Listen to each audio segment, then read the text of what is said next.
Good morning. Okay. I forgot to put in where I was on July 6th. I mean, right now it's July 7th, so 25 Sunday. Um, what was lesson 10?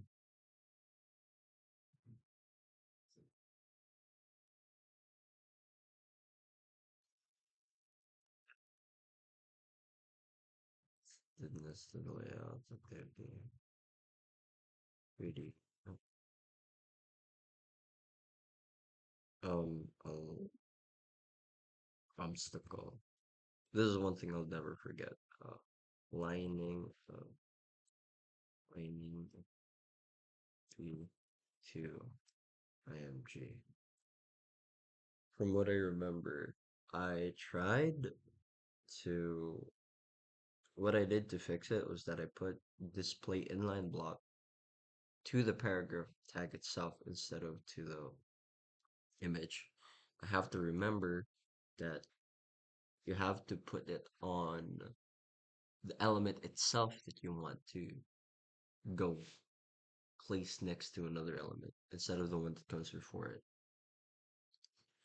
Aligning P to IMG. What else? Did all activities, all exercises,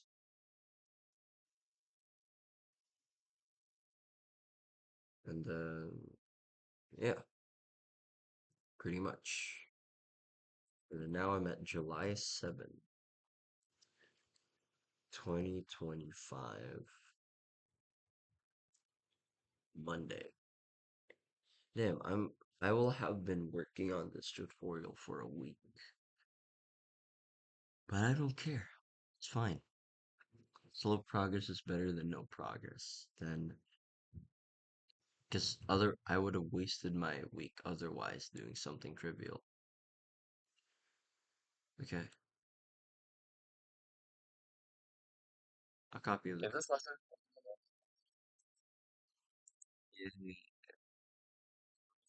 So now I'll be learning about CSS Grid. I worked on CSS Grid before. Basically, it's kind of like this uh it's like you use like cells and different like right here. It's like which row and which column and all that stuff. Yeah. Actually, let me just read a few chapters of this. Protect your own good.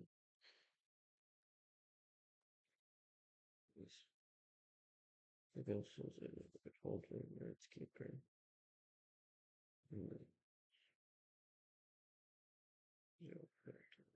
Starker. Things I can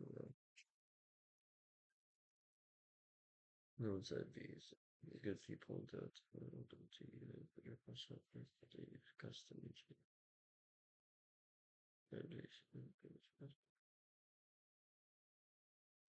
that's base.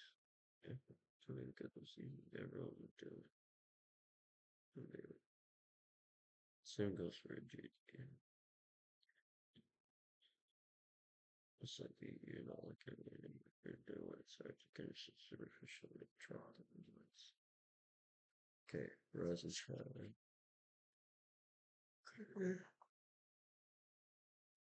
Let's do it. Try to be honest with yourself. It's comfort to think soon. Give yourself top.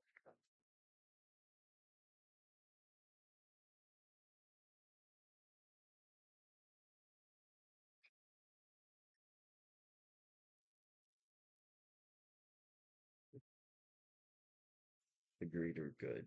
Okay. So we could put agreed or good. Our duty to learn is teach me to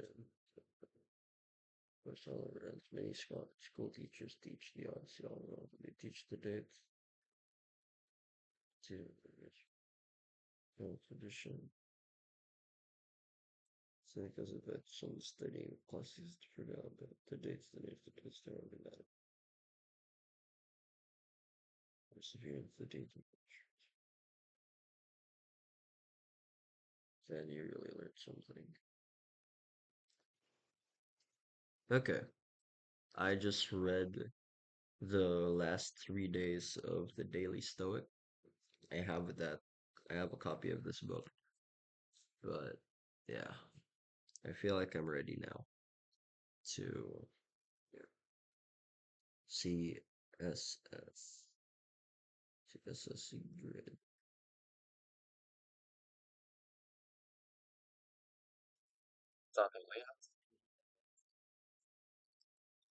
Hmm.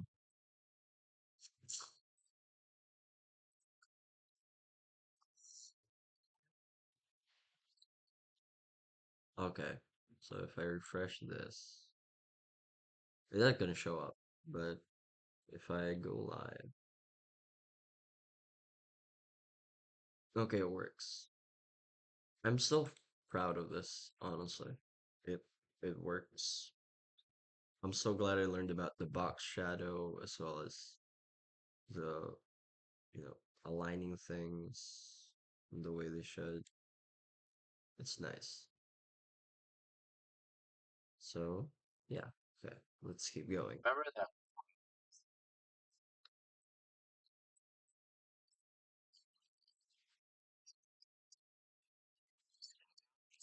Mhm.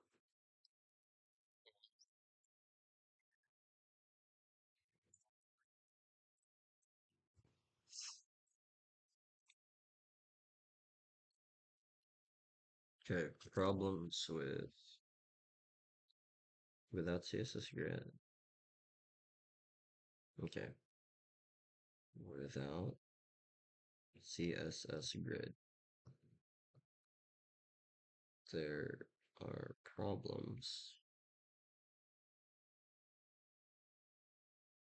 with inline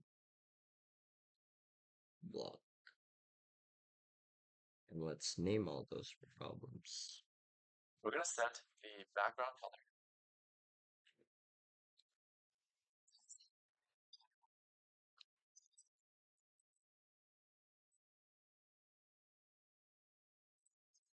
Mhm.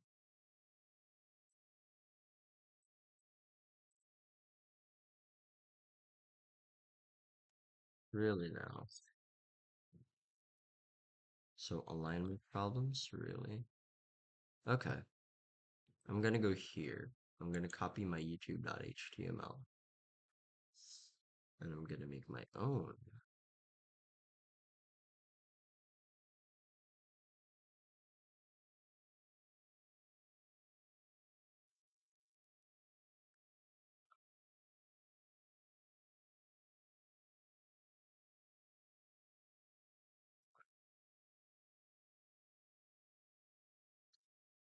I'm gonna put a little bit here and there.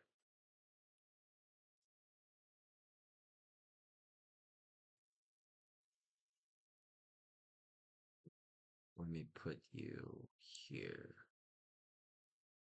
so that there can be a clear distinction. Aha,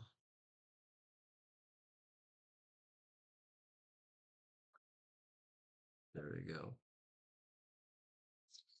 So if I go here, uh, it's fine, whatever. It is what it is. YouTube HTML doesn't contain the stuff. Uh, Shift. I'm gonna copy, and in this folder, I'm gonna paste it. So now I have all the channel pictures and thumbnails again. So what he did was he changed the background color of video. Re what was that? Which one did he change the background color to? Channel picture and video info. Background color gray. Video so gray. So if I save that, is going to show. And the problem he points out is that there's space here. There's a little bit of space over here. I don't really know why that's a problem, but I'll just follow what he says.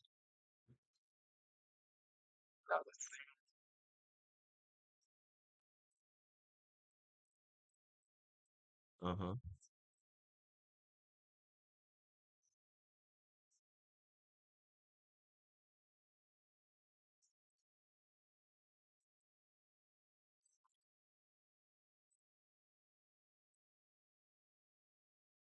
Mm-hmm.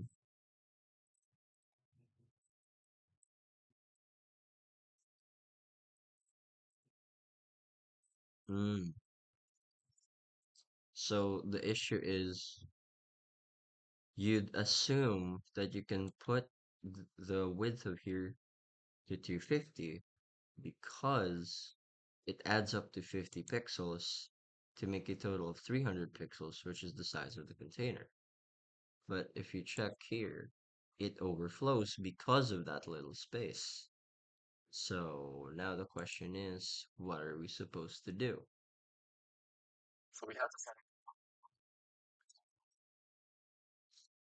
So now it has to be set to something like 245. Is that an issue? Is that so big of an issue? Now it works, but like, is that a problem?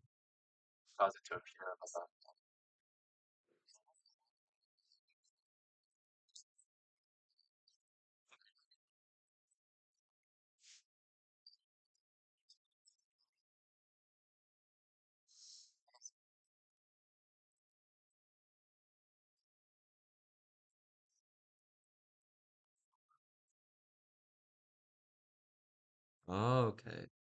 So there are spaces between divs that add up.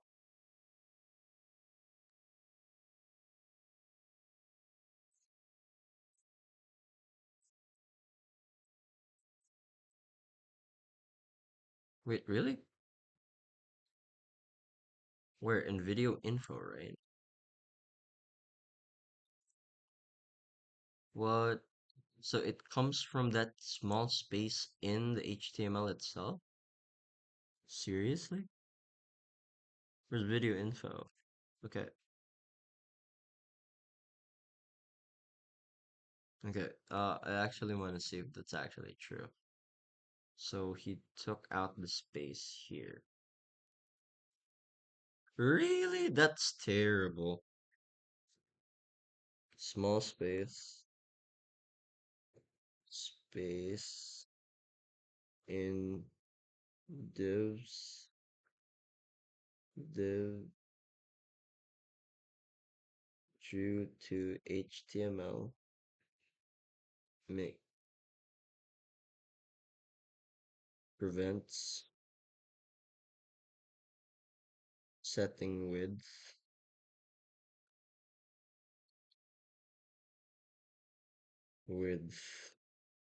of contents to add up to width of the container overflows.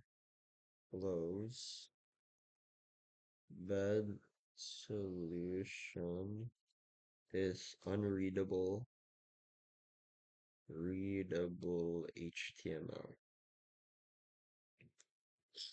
Okay, so you're not able to read the HTML properly if you want to remove it. So to keep it consistent like that, save it. Now the space is back. But we wouldn't want that because we didn't dictate that space in the styles. So small space in div. That's a new thing I learned today. That it's not that by default divs uh are exactly right next to each other. It depends on how they're placed in the HTML.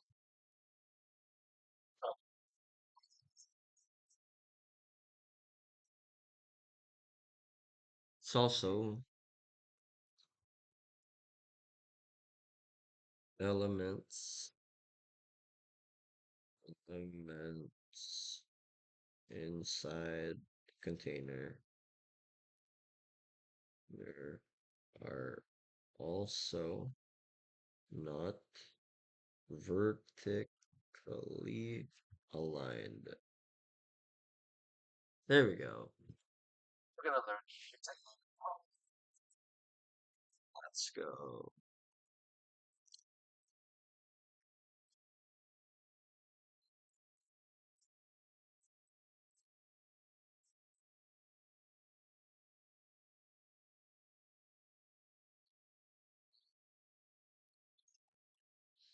Okay.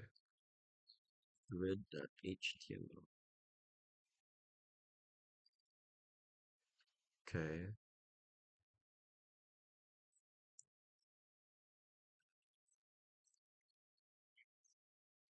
So let's just let it, I'll just play it out so that it shows.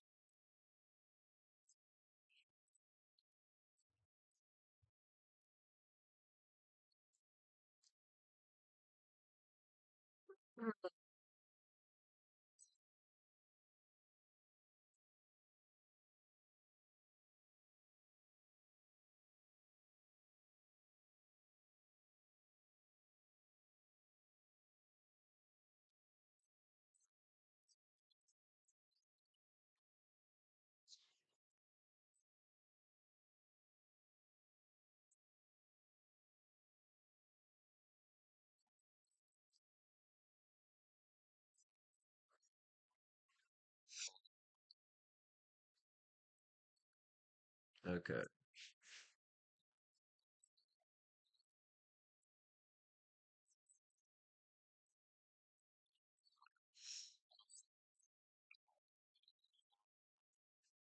Uh-huh.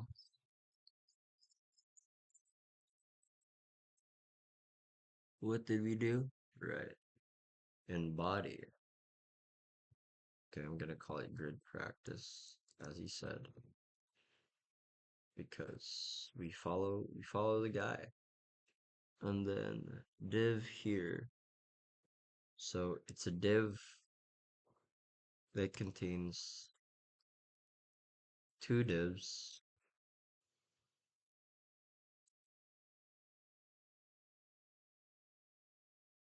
Okay. So let's write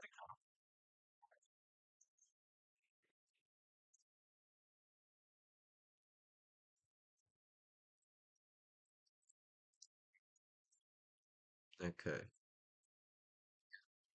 Let's open this one up.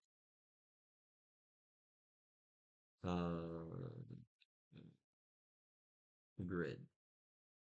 Okay. And give it an attribute, style attribute, and give it a background color of blue.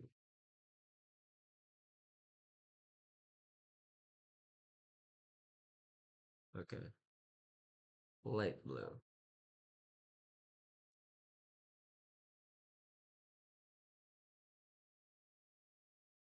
There. It's another way of Yay. Did.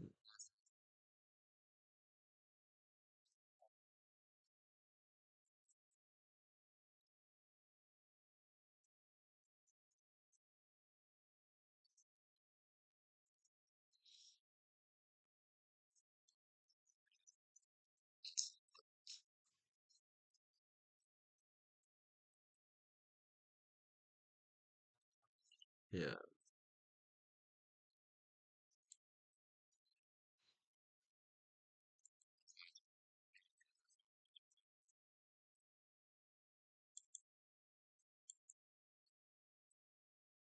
Yep.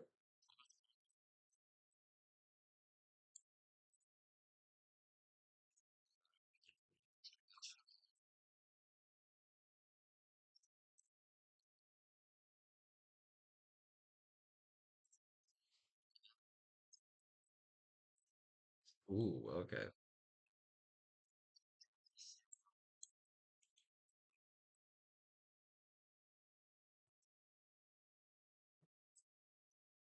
Mm-hmm.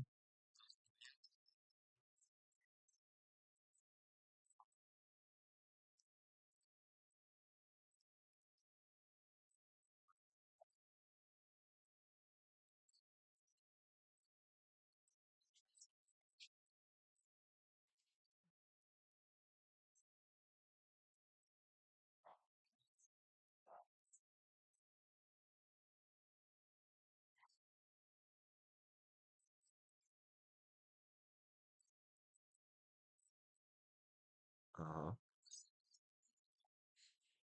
So style, from what I assume,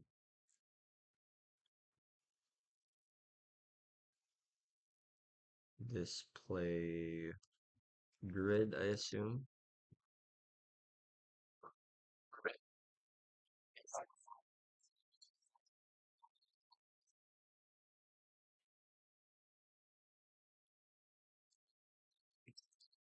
Dash.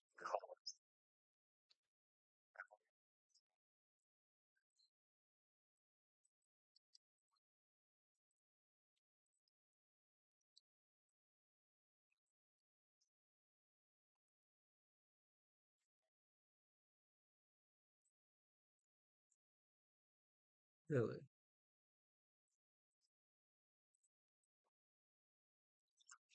Really? So it grid template columns dictates by default. Okay.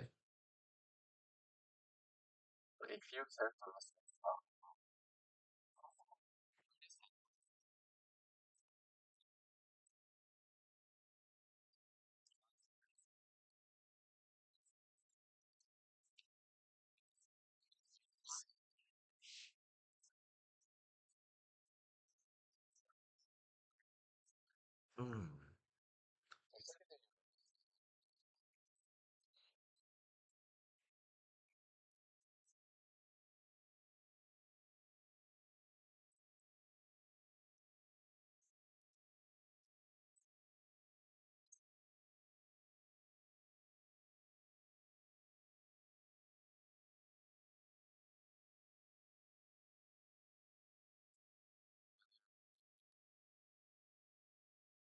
Okay. It adds another one, but it's vertically aligned.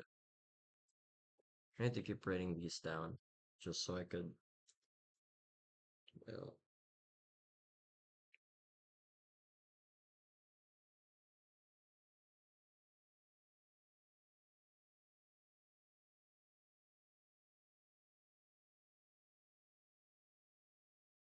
display grid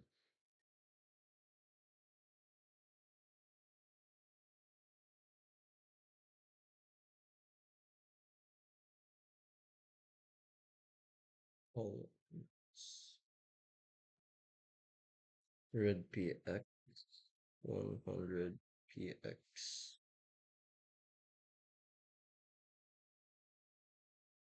Translation is two columns, 100 wide for each.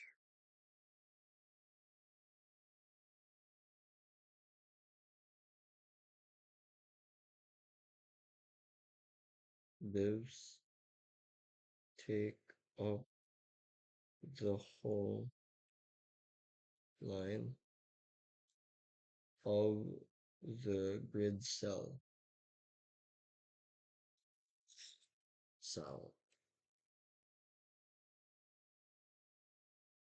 adding p element still, what was that? Adding p element still vertically aligned.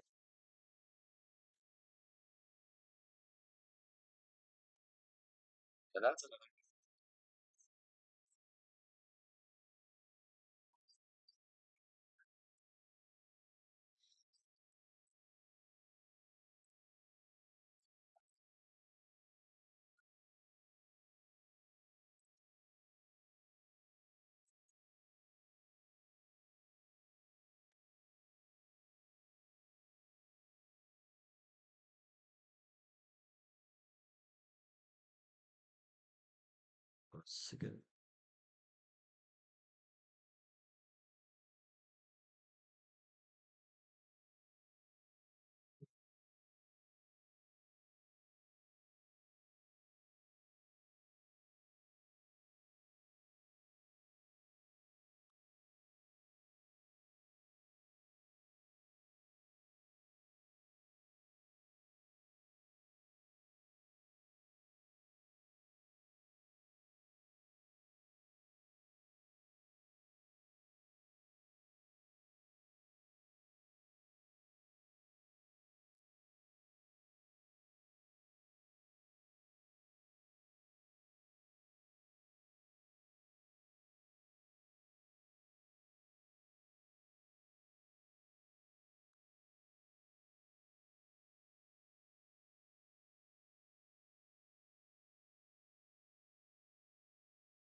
Mm.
What?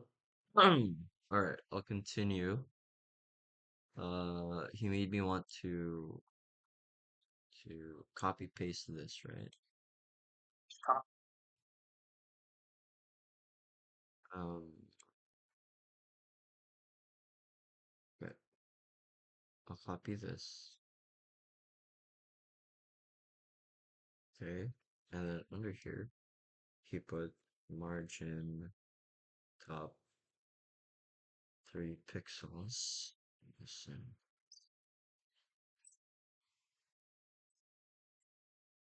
Okay, now there's two of them.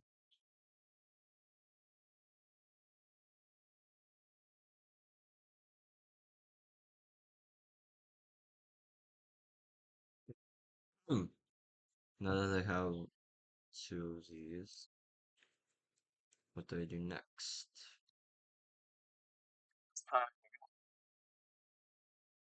Okay, we're gonna add a third column.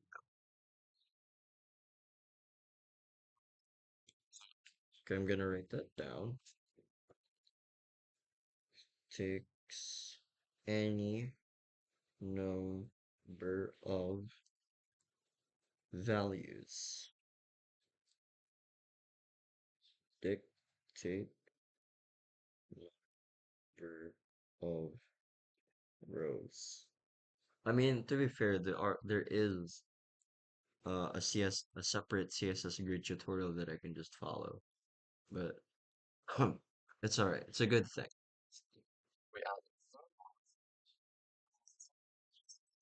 Okay. If I add a value of 200 pixels, yeah.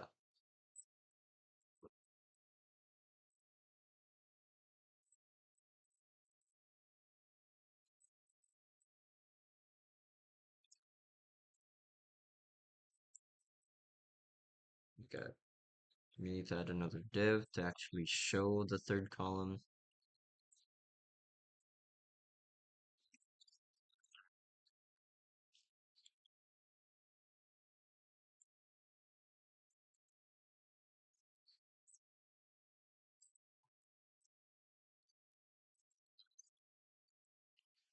Now if we look over here, hey, hey, hey, why you like that?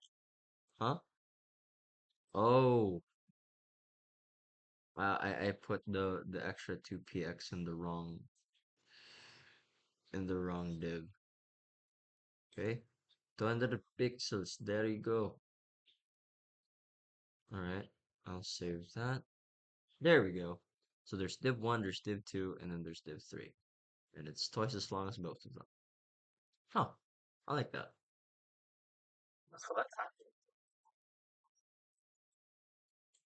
Grid template columns and grid templates rows. That's actually very useful now that I think about it. If you want your UI to be uh what's this proportional, but no, that's like oh, because you're not using percentages, you're using strict values here. But that's fine, right? You're using it when you use percentage, is it the percentage of the container that it's wrapping around? Because if that's the case, then sheesh.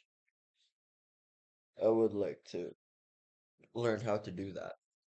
Yeah, honestly, responsive design is what I want to get to eventually because that's really that single line of CSS is what makes it a little more interactive. Kind of like how with a button, instead of making it so archaic, what you do is you remove the border, add a border radius, make the text inside bold, and give it a hover and active animation.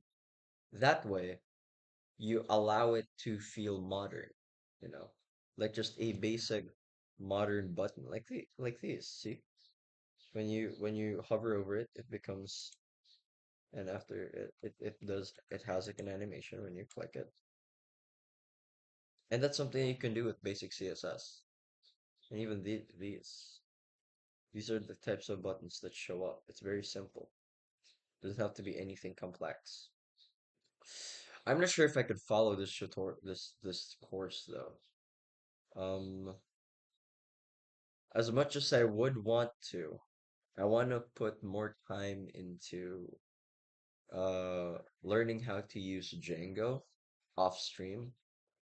I learned how to do Django first. I'll try this out during the semester after I've studied uh HTML and CSS, and I've done quite a lot of like projects on on just this. So that's what I'm gonna do after I'm done with this tutorial. I'm gonna be doing HTML and CSS challenges for just the rest of the month. I might even try to like speed run the whole thing again just for the sake of it, and I'd learn how to like uh yeah, all the exercises and the final project basically. All right. Well, JavaScript course coding dead in 25 minutes. Coding is never gonna be dead.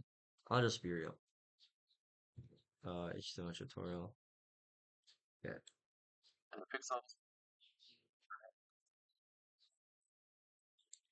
Okay. We're gonna give it one 100 px. 100 px.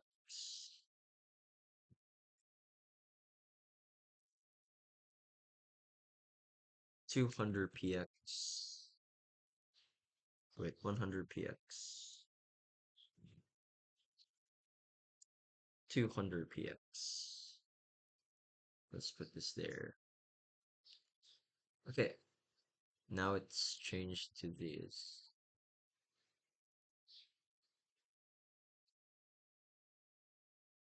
Hmm. Big 10. Yo.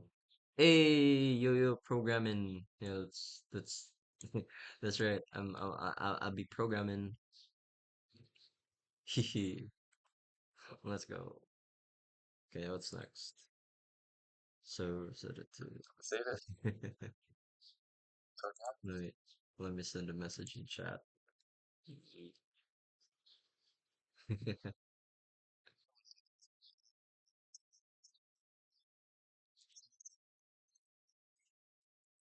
Yeah, thank you. Yeah, that'll make me feel less lonely. Hehe.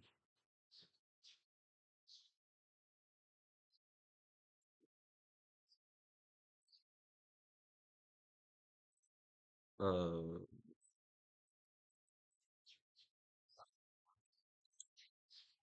okay. Adding another one makes it wrap around because it's not included. Oh, no, it wraps around and it goes over here. Okay. When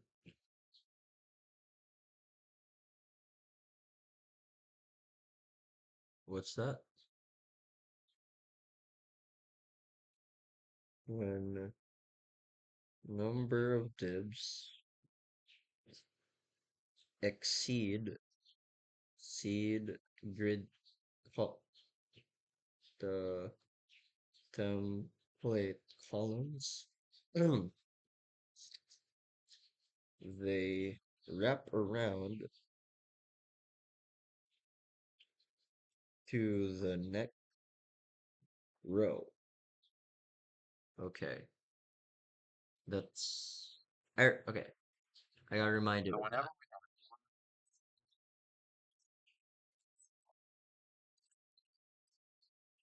Uh-huh.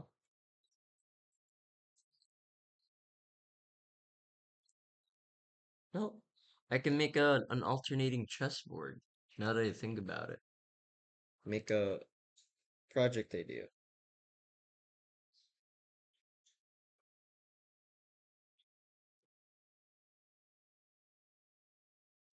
Make a chessboard. Chessboard app with with make a chessboard app with CSS grid. I can even make it like drag and like allow it to drag and drop. What do you call this? Like, yeah, you can make. I can make it drag and drop pieces and be able to do it. It'd be pretty cool. Can use with grids.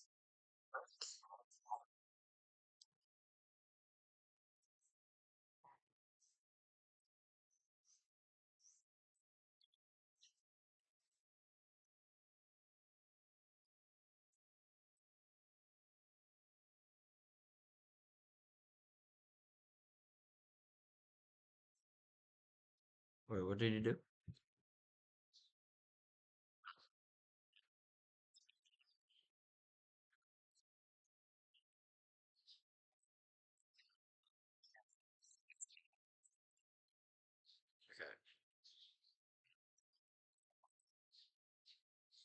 Okay. Okay.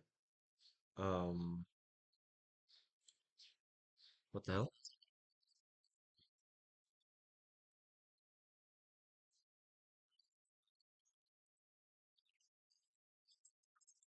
Okay. Okay. Didn't make another.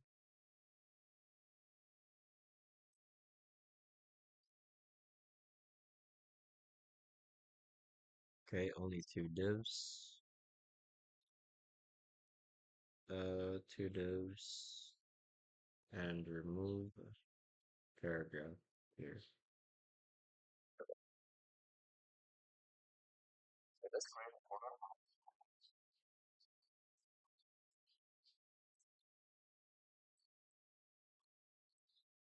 One FR.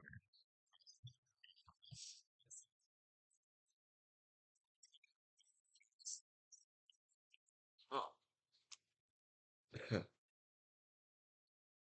Tried. Okay. Okay. Now, now, grid plate columns is 100px 1 fr. Oh, this is more familiar. Um, fr is equal to free space. So if I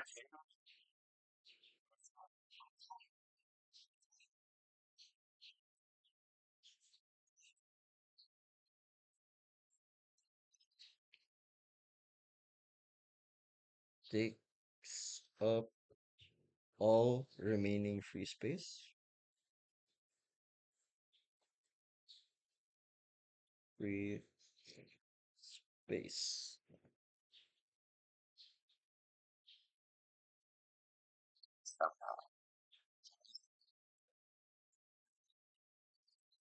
Okay.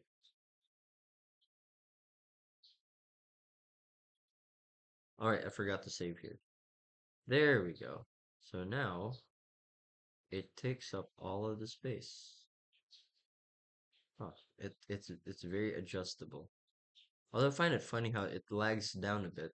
That's something that I've had an issue since a long time ago with Grid. Like yeah, it responds, but like it's not exactly fast. It doesn't look good.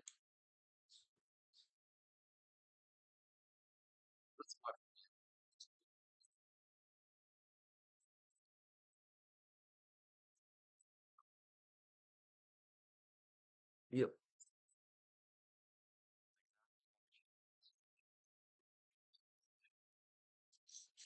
What will be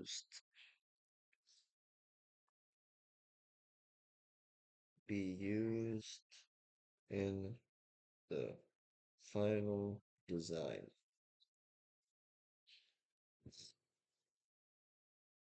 You see that we have. Uh-huh.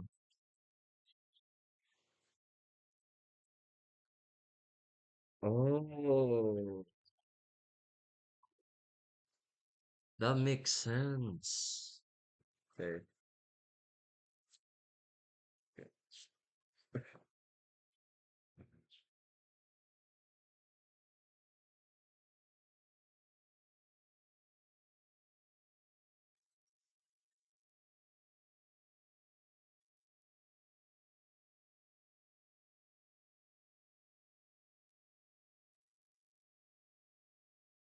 Why am I still stuck in June? It's already July. July 7, July 7, 2025. Man, it's a Monday.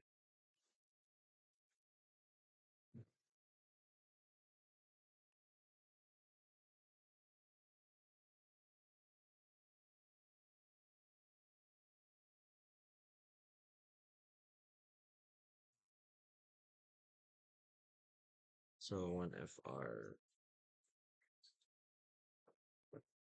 will use 100px 1FR 100px 1FR for for the profile pic video info divs. So the text takes up all remaining space.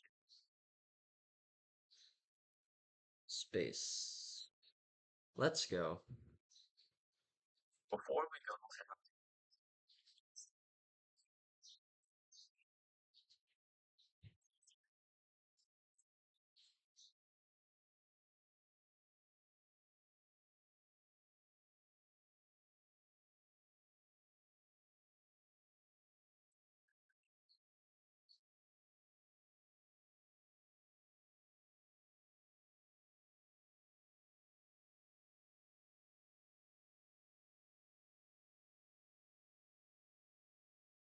Okay.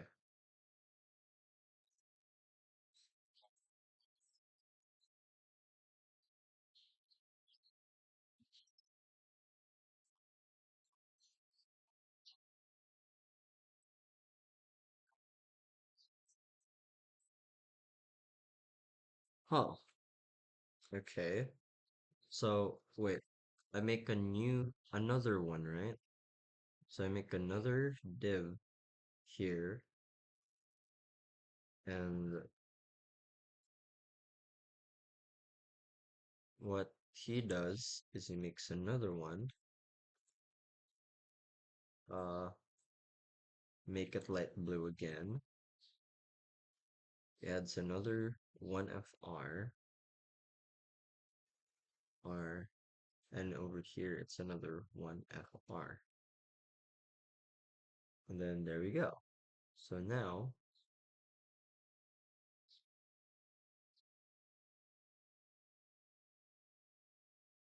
oh, okay, it adjusts. Okay, I need to write down what he says.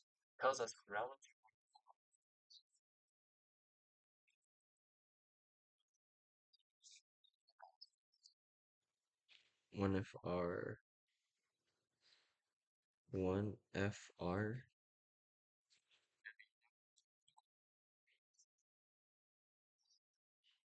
tells columns to take up remaining space. I just wrote that again for like the third time, but I don't care. Effort equals learning.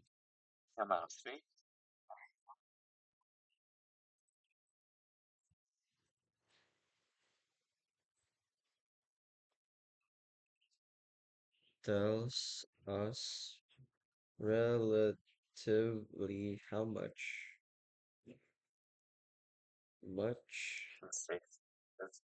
of the remaining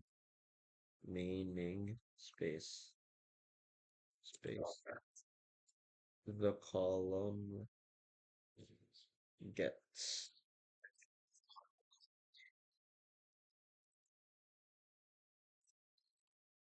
since they're both one,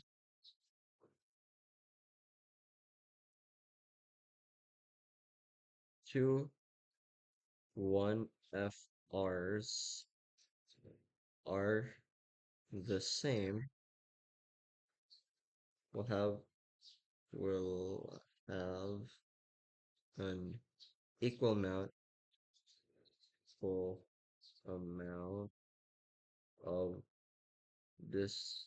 distributed space. Okay. So here is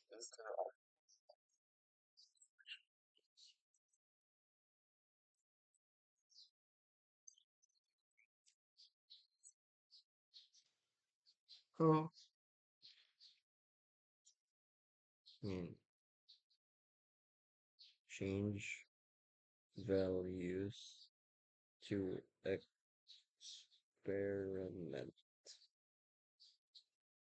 Okay.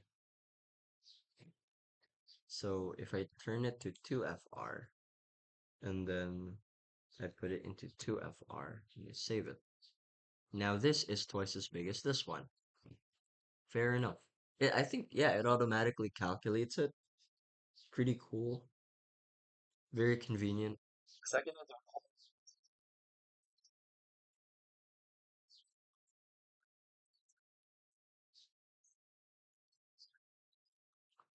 hmm,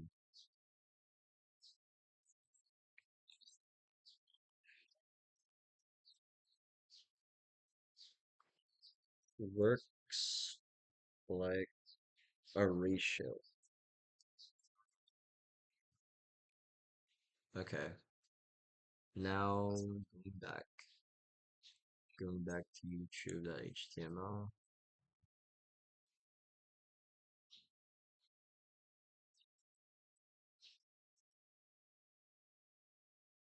Okay.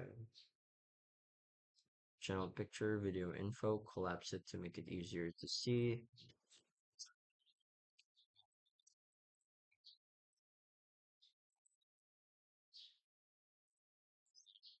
Okay. Okay. Video preview.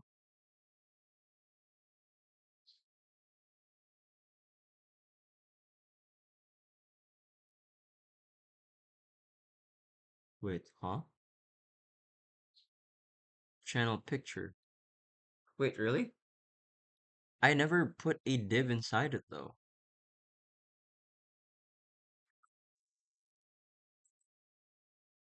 Huh. Were they always inside its own div?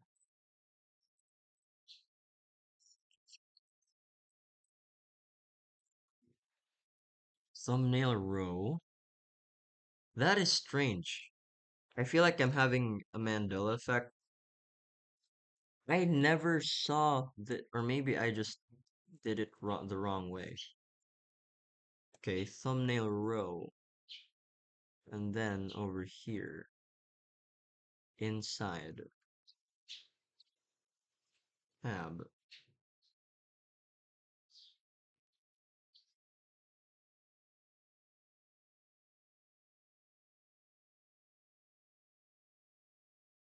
Okay.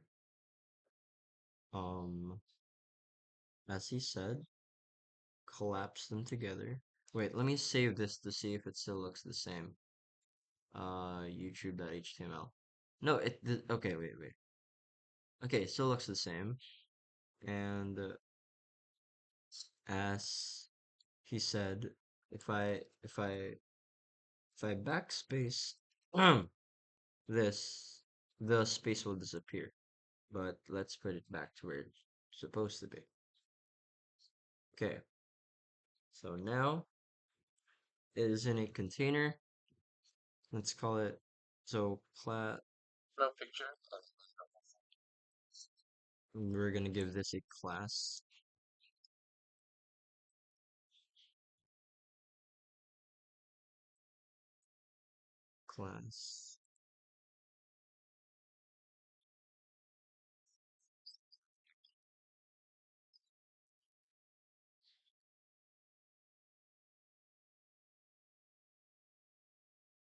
Uh-huh. Makes sense.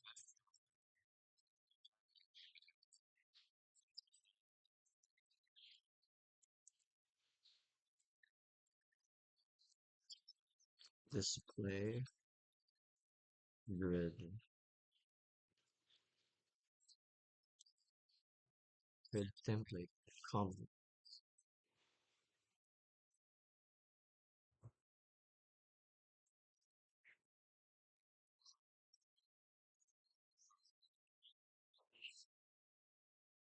Yep.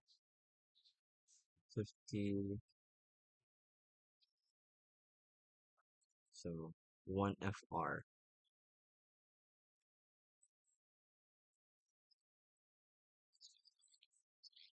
Okay. So I'm going to do this. Boom. Okay. Now it only works here. Why not here?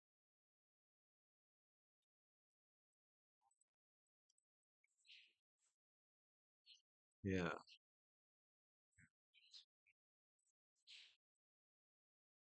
Okay.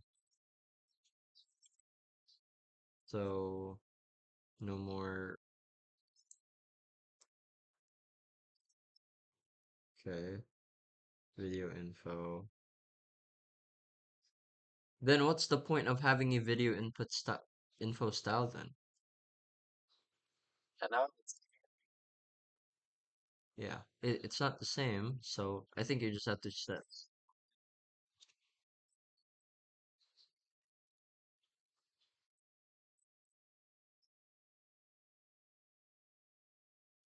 Okay, I guess another. Okay, div okay, dot what's this? Dot video info dot video info grid. There. And I'll put this here.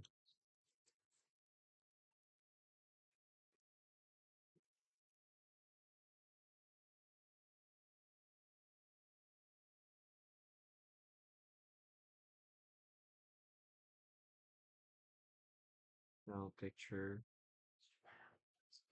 Okay, I'm gonna save that. And now it's also vertically aligned together. That actually makes it so much better. Now that I realize. Yeah.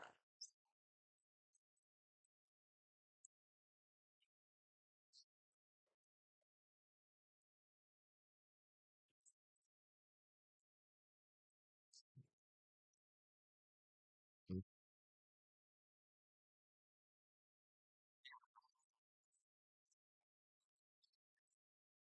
nice.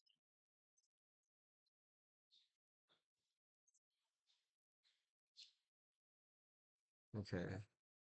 Now can you remove the background color of both? Just okay. And then there we go. So now it's all properly aligned. See, the moment you know how to use CSS grid and Flexbox, you're gonna be using block and inline block a lot less because it's a bit of a hassle.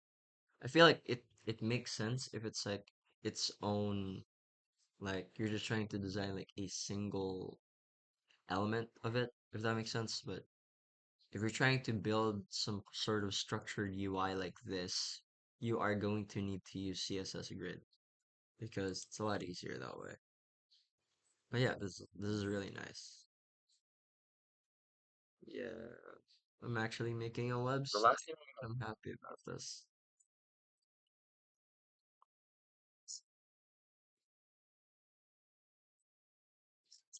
Yo, later on, later on, oh, we'll learn how to make a bigger grid with spaces between. Wait.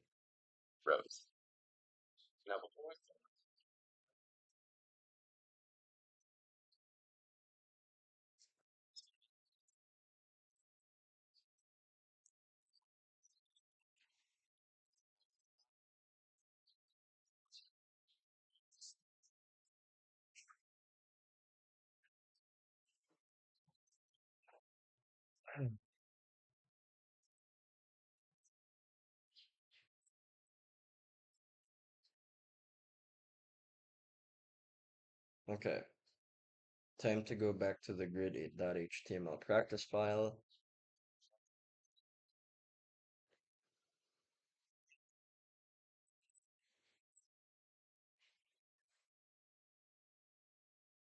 Copy everything so far, the most recent div, and then paste, past.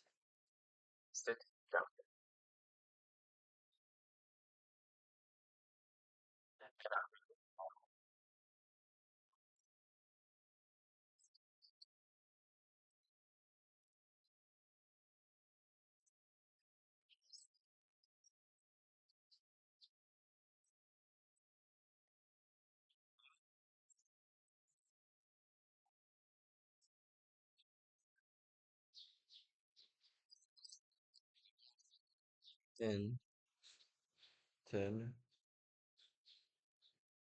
responsive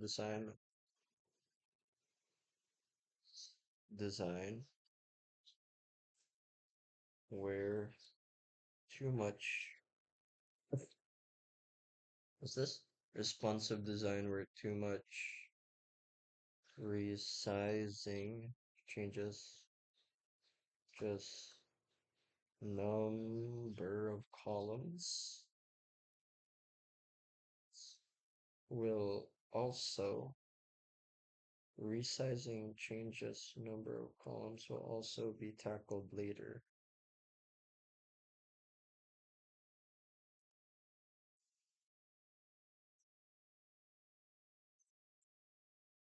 Okay. Hmm.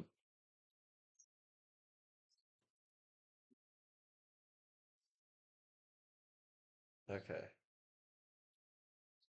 Uh, one fur, one fur, one fur. I'll give you three for reals. Um, there we go. One afar, one afar,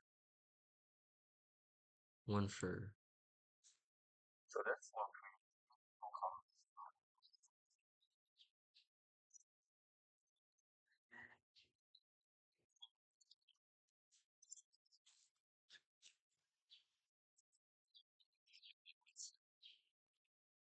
All right.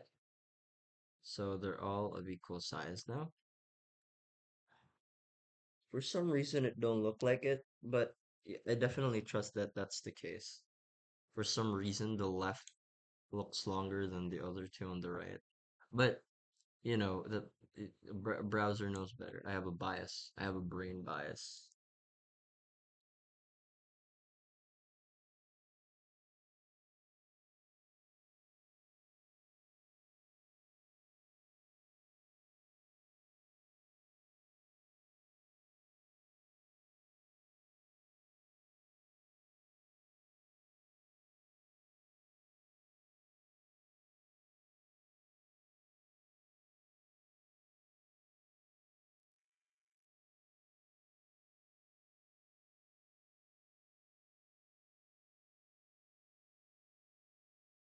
Hmm.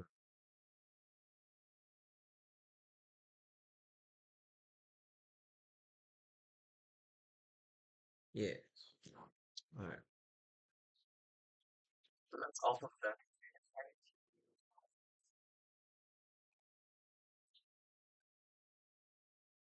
Okay.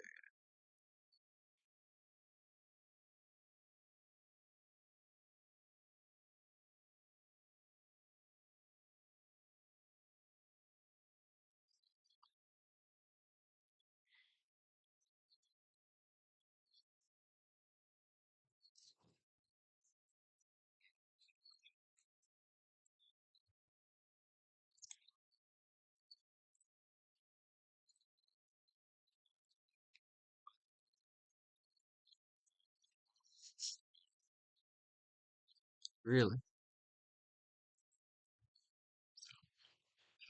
Style.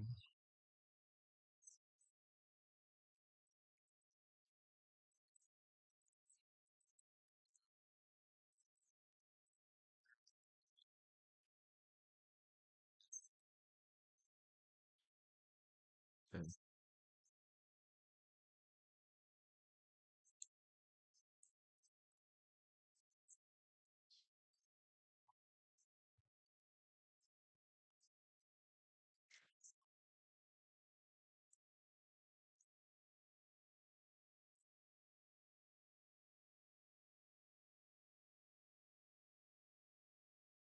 Wait, what was this again?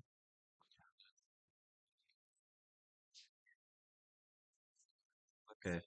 I'll just copy it. It's not like it doesn't matter if it helps me or not. What matters is I'm consistent with what he's coding.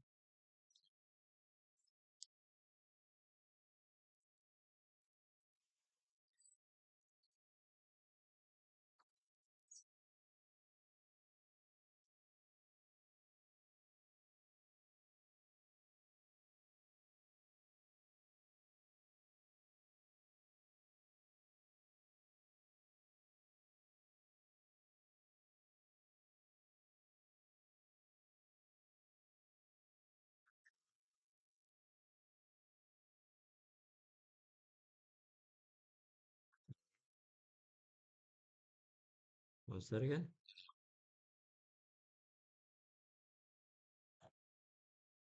So copy paste the pink,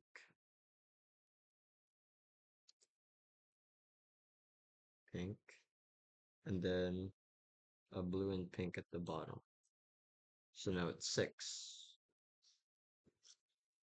So copy.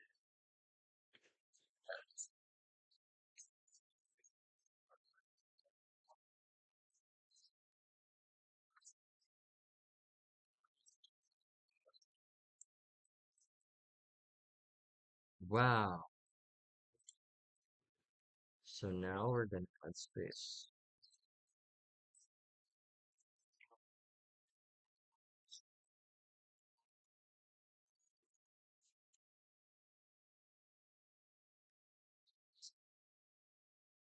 Words and spaces. Column, column, gap.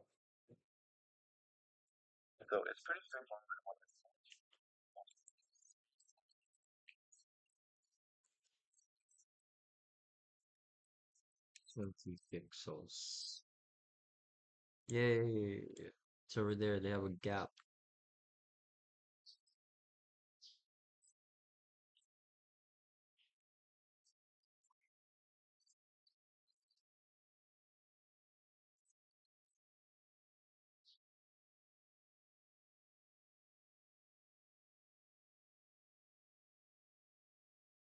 for the px. Rows. So row gap 40 px. Boom. There. Now they have like separate stuff. Like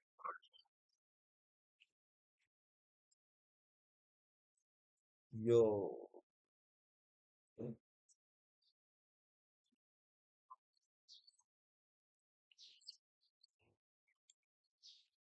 They resize with the thing, right? Oh. So it needs to have like a maximum length and minimum length.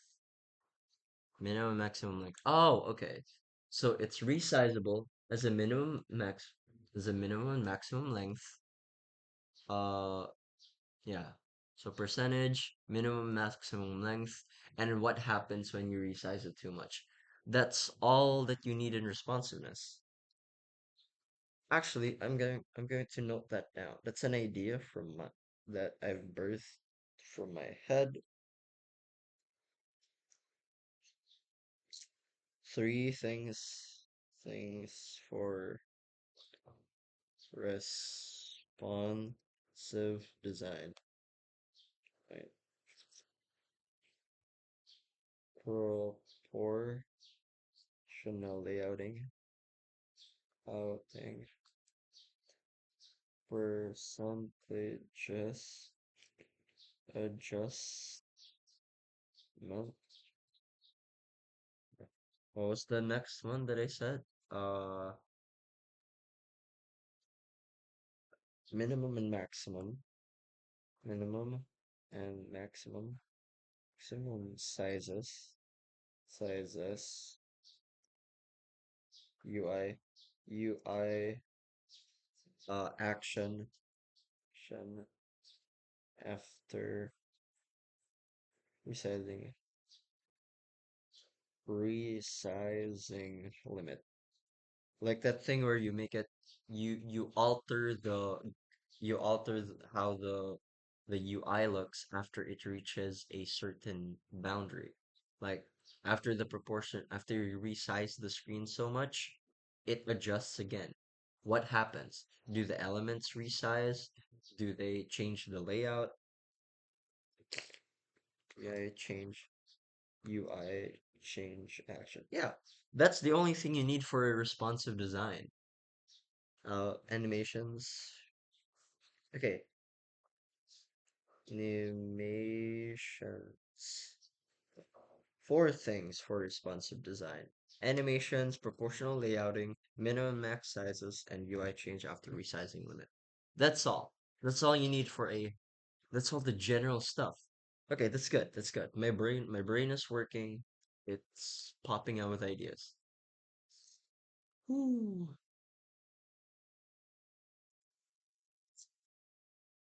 Hmm.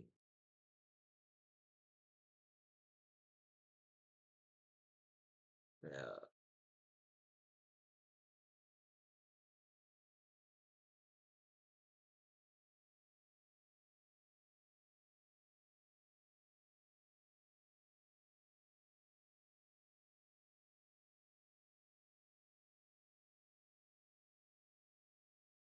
Okay.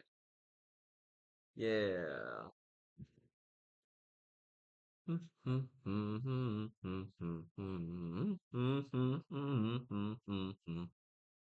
Pa pa pa para pa pa para pa pa pa para pa pa pam pam para pa pa.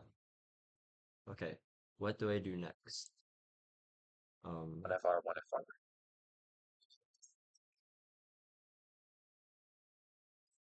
Uh,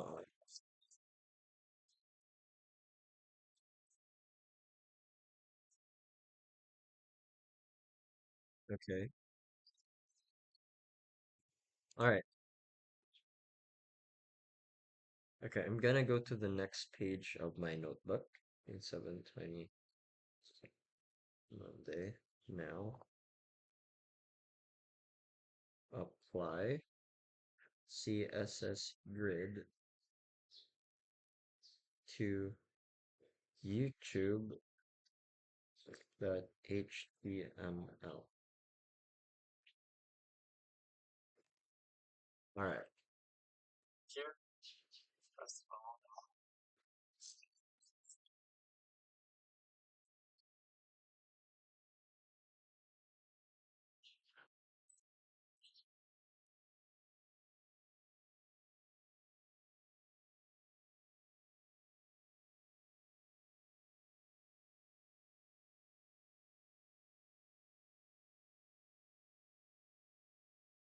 Hmm.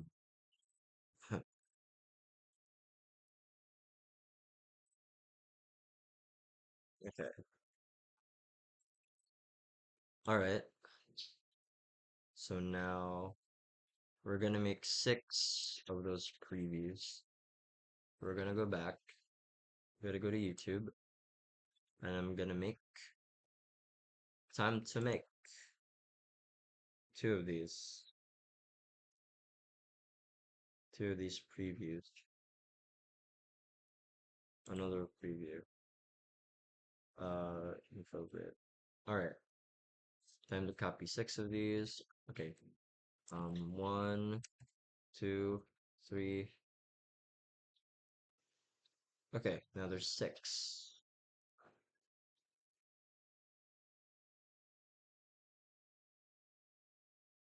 Then,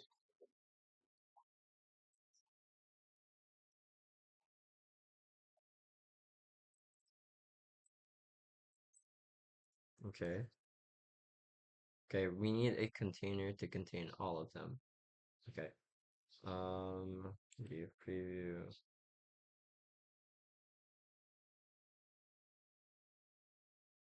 One, two, one, two, three, four, five, six. Wait, what? So how many do I have? One, two, three, four, five, six, seven, eight.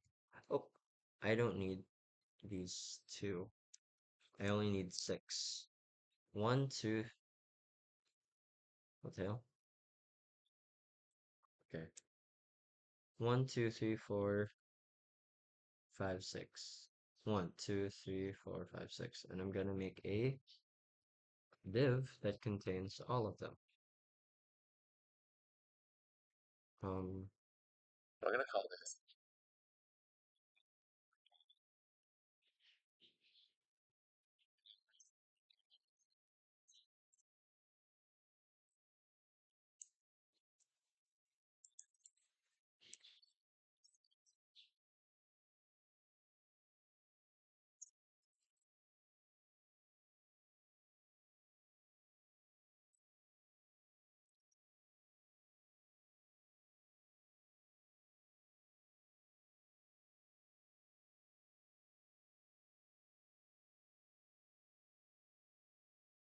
video.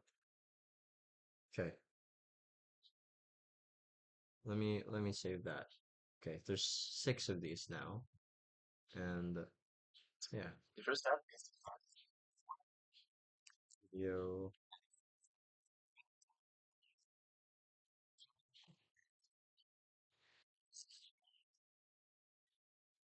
play.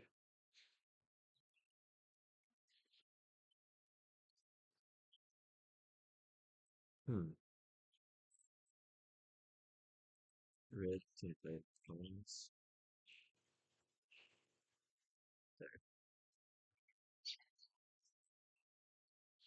Yay! There it is. Okay, so if it's not enough, it simply covers over. See that's what UI design is. So I'm actually happy about that, and it alternates. That's pretty cool. Damn. Okay, I like that.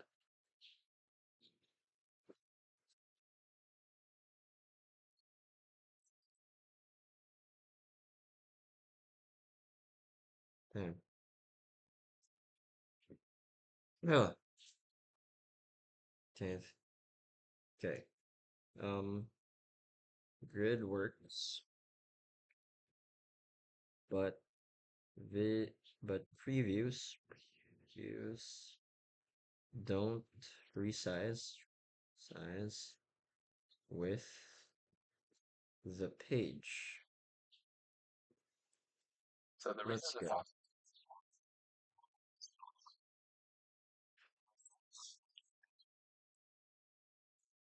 Uh-huh.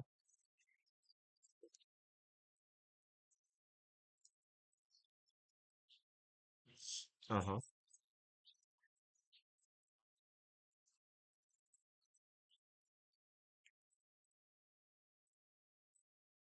Okay, so with thumbnail,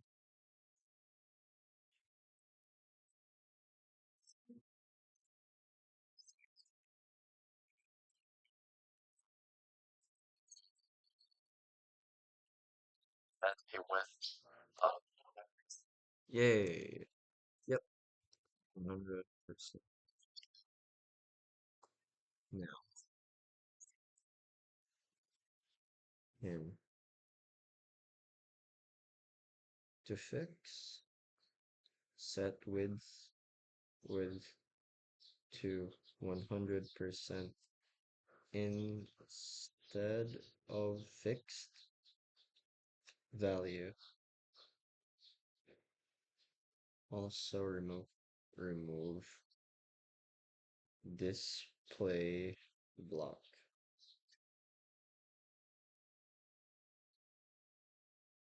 Not needed anymore. Yeah.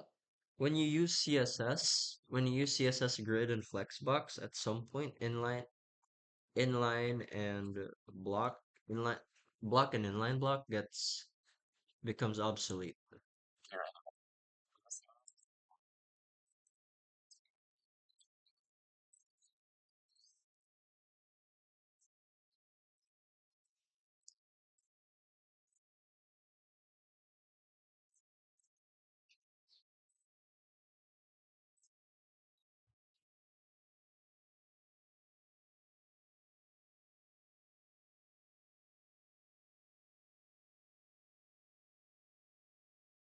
Okay.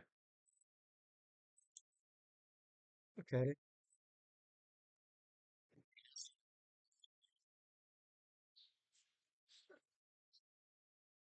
Delete entire dot video slash preview style styles not needed.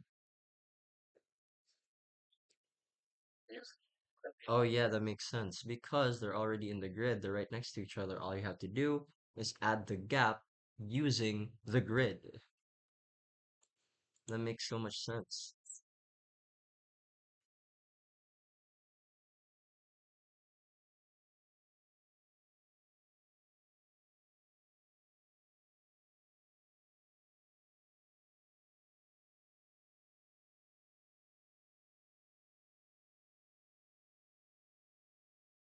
My computer lagging.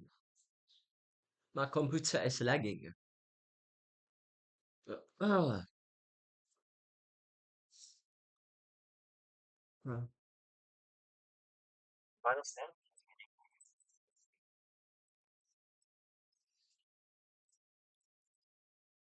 video info grid. Um, video grid.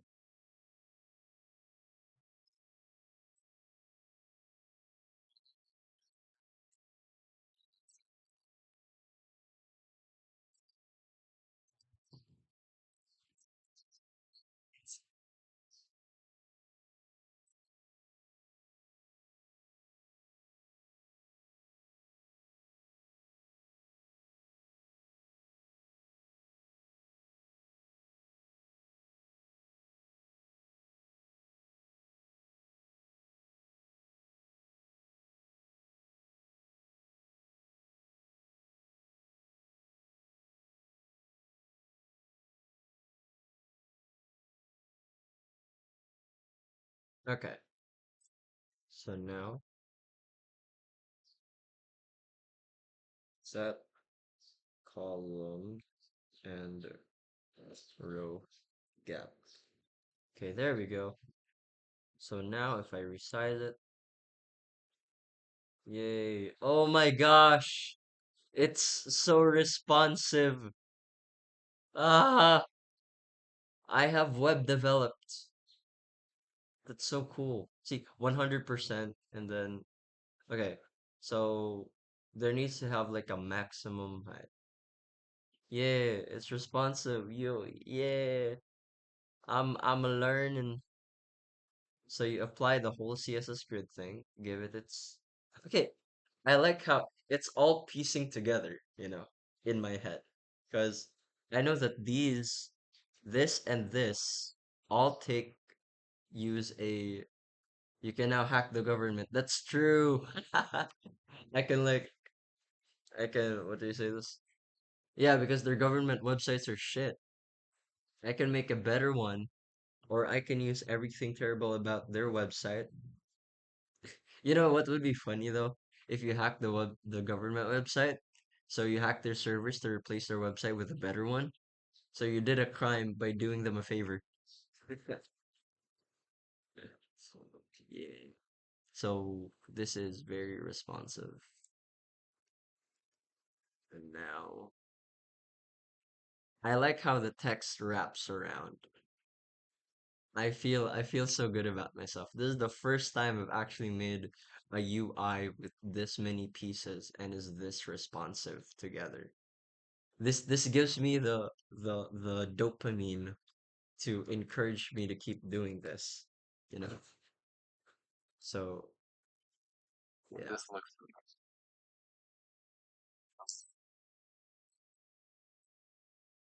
Okay.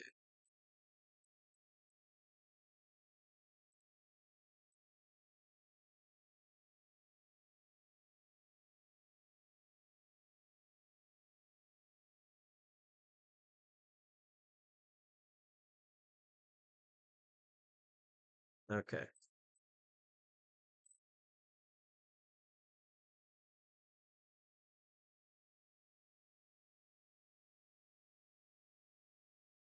Okay. So it's time to do the tedious work of replacing each and every one. Okay. I feel like I can just, I can just download each and every one. Inspect. Okay. Download. Um, okay. Thumbnails. Thumbnails. Save image as not in nested layouts, but here in CSS grid.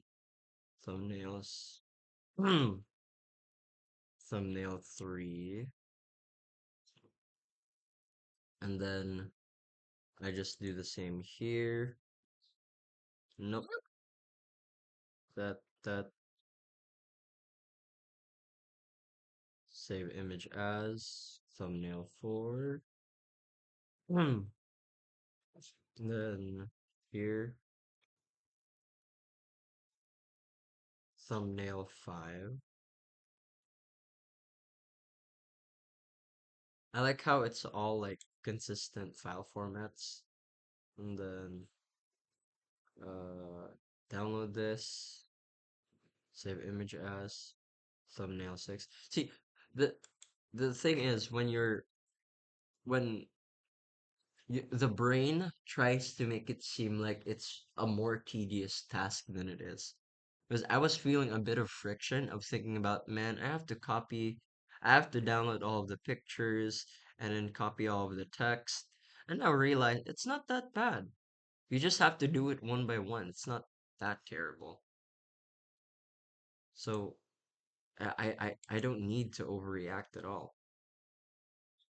And just do it. And I'm gonna see, wait, it wasn't that difficult. It didn't seem like it was that difficult in the first place.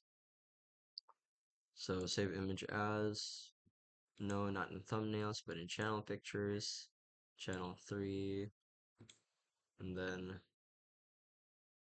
um oh shit, no. By channel 4. Oh wait, no. Down save image as. Actually, I can just change the link. I don't have to like constantly like go in each one. 5.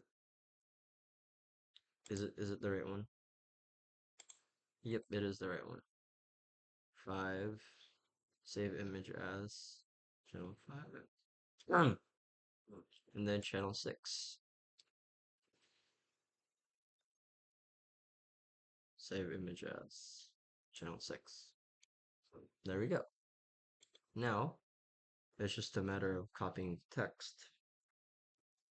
So let's see how we can do that.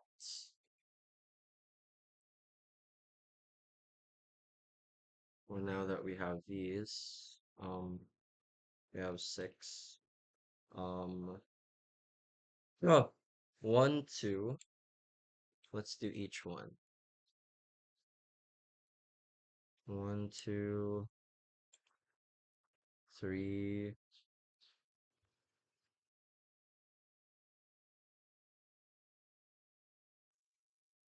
Yep. Um, I have to copy their back.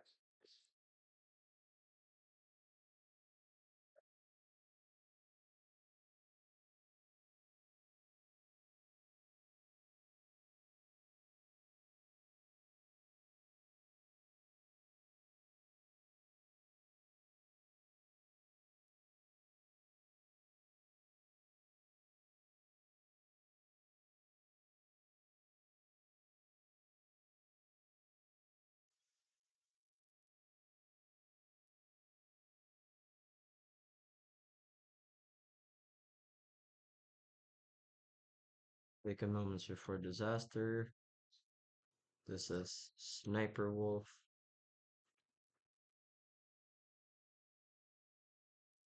12 million views. 12 million views 1 year ago.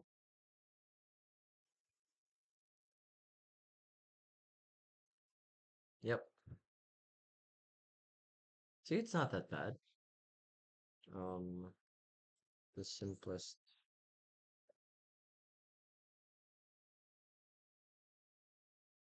Veritasium, Potassium, 18 million views 4 months ago. Months ago. Then this is four. This is four.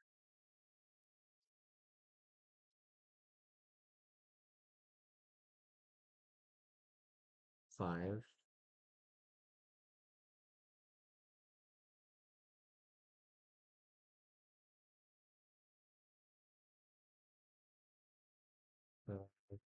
Yes, Dojo.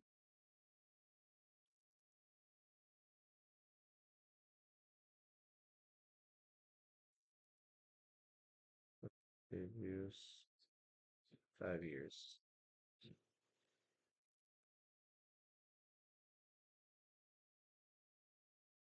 Oh right, I forgot to change the thumbnail. Five, five. Hmm. There we go. And last but not the least is Mr. Beast. Anything you can fit in a circle, I'll pay for.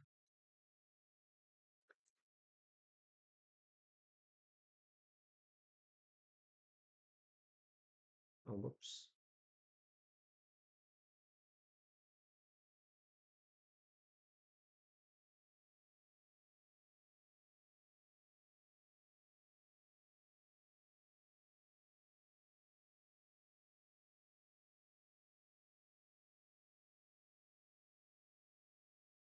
One year ago.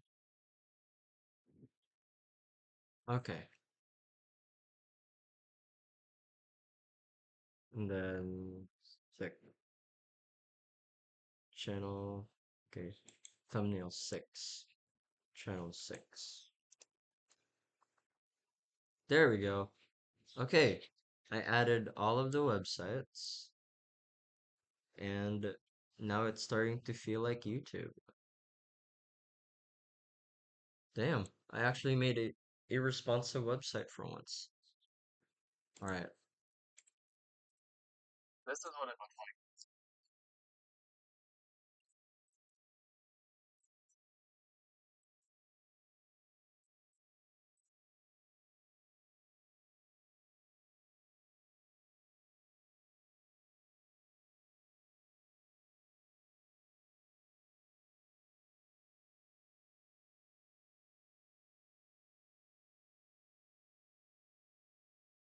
Nice. Okay, so 11A, 11B, 11C, 11D.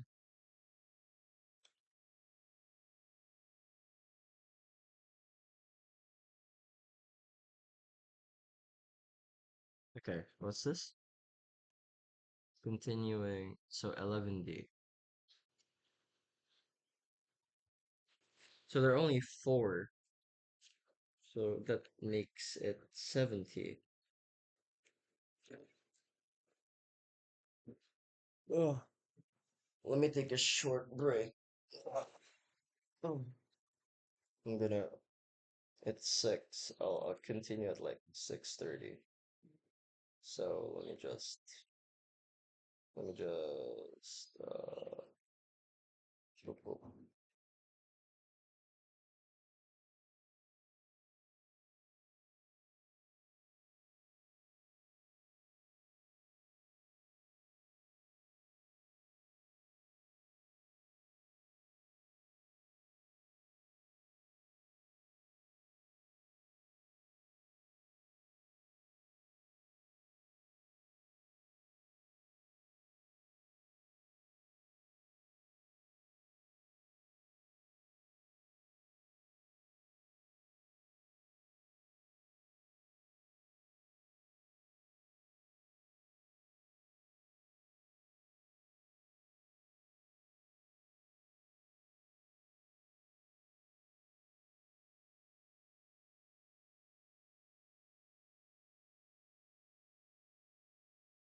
Okay, I'm back.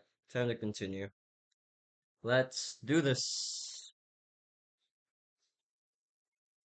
Oh, wait, right. I haven't done the exercises yet. Oh my gosh. I'm so stupid.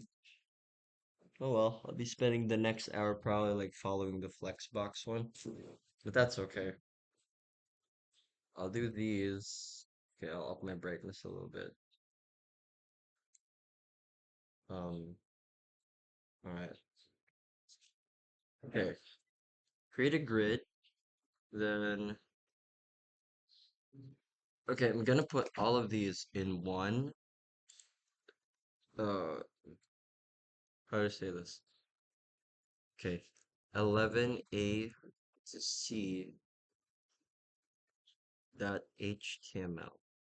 There we go. Mm-hmm. Yeah. Yes. Mm-hmm. Exactly. Yes. Yes. Definitely. Yeah. And then grid exercise. Up. Never mind. I'm being called.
Okay, time to continue.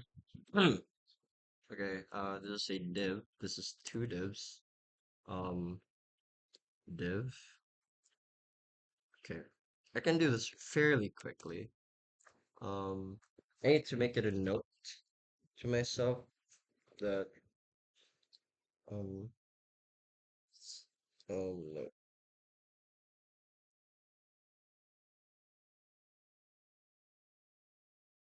when what was this for exercises? Exercises to do them fast. All right, I basically wrote if I'm going to do exercises, I have to aim to do them quickly. So let's do them quickly.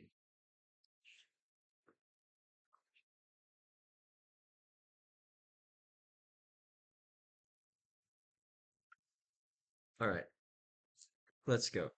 So div, I'm gonna make this 200px, and another div, I'll make you 75px. I'm gonna, okay, style, style, no, I don't care. Um, display grid, you are what's this? Uh, Grid template columns 200 px 75 px, and then you have a style background color light blue, and you have a style background color of light pink. So if I save that, go back here, refresh A to C, there we go, 200 feet. Okay, let's go to the next one down here. Um, what was it? Okay, so with widths 50. Okay, I'm gonna add another one. Okay, this is col1, col1, col2, col2, and then another one. Let me copy paste this. Let me paste in that col3, and then it is now with what's given 50px, 1fr, 75px. There we go. And if I save that, go over here. Okay, I'm gonna give a prioritize margin bottom. So margin bottom 30px. There we go. Okay, that works. That works. Okay, 75, 50px. And 11c is over here. Um, this 11c. Create a grid with 4 equal columns. They'll take up the page. Space between columns 20 pixels. Space between rows. 4 equal columns. Okay. All I have to do is copy the light pink. Okay. Uh, boom. Col, col1, col1. Copy paste these into 4, 2, 3, 4, 1, 2, 3, 4. And then I go 1fr, 1fr, 1fr, 1fr, 1fr. Column gap is 20px, and then row gap is 10px. And then I just have to copy paste these. Boom. So now it's over here. Again, margin bottom. I forgot. Uh, over here. Boom. 1, 2, 3, 4, 1, 2, 3, 4. Okay, so I am now up by 3. So that's 66 out of. I am at 69. Nice. I am at nice number. Let me change that to 9. And then finally, the last one. Okay, so 11B from exercise 10E. So I just have to use 10E. Um, copy this. 11D, 11D friends. Grid. Friends. 11D friends grid dot HTML, and then make it friends grid over here. All right. Shit. Never mind.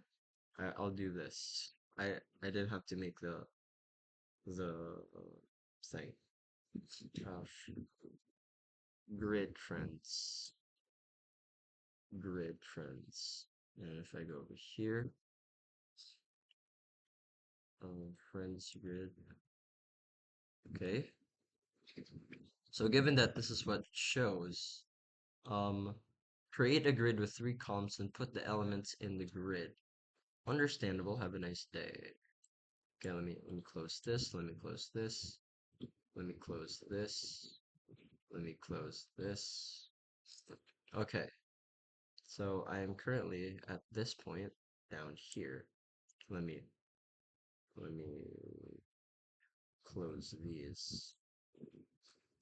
Okay. So add friends box is the grid. So where is add friends box? It's not here. So for each, so I want any amount of like, okay, friend box.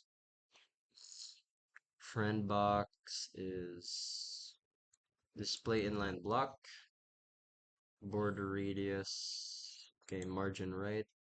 So no, replace any use of display inline block. Use to align items vertically in a grid. Use align items center. Oh, okay. So it's not just align everything together. It's like, okay. So friends box and then add friends box. Okay, and not display inline. I'm gonna make you um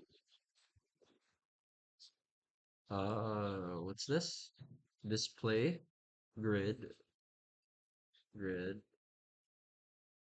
Actually, what was the then I what da da da da na na na na. Okay, I'll give it a width of 200 px. Oh wait, what if I wait? So the reason why it's extended long. So the image, I feel like it depends on the image depends on the thing. So let's give it a 100 px, 100%. Okay, so it spreads over. Good. So now friend box, I just have to put you down to uh so your width, I'll set it to width fit content. I need to like read 200 pixels. There we go. And then the add friends box is a grid. So I will say um column grid template columns is uh 1fr 1fr save. Okay. Create a grid with three columns and put the elements into the grid. Okay. Replace any uses of display inline block. Okay. That's already display inline block. That includes the stuff inside, right? Okay. So now it they all occupy the same space. But then like to align items vertically in a grid, use align items center. Okay. So in the add friends box, so like align items center. Never mind. It's not really like okay. Okay. Replace any use of display inline block. I'm trying to find it here. Display inline block. There it is. Mutual. So if I take that out, um, it should now be a. How do I say this?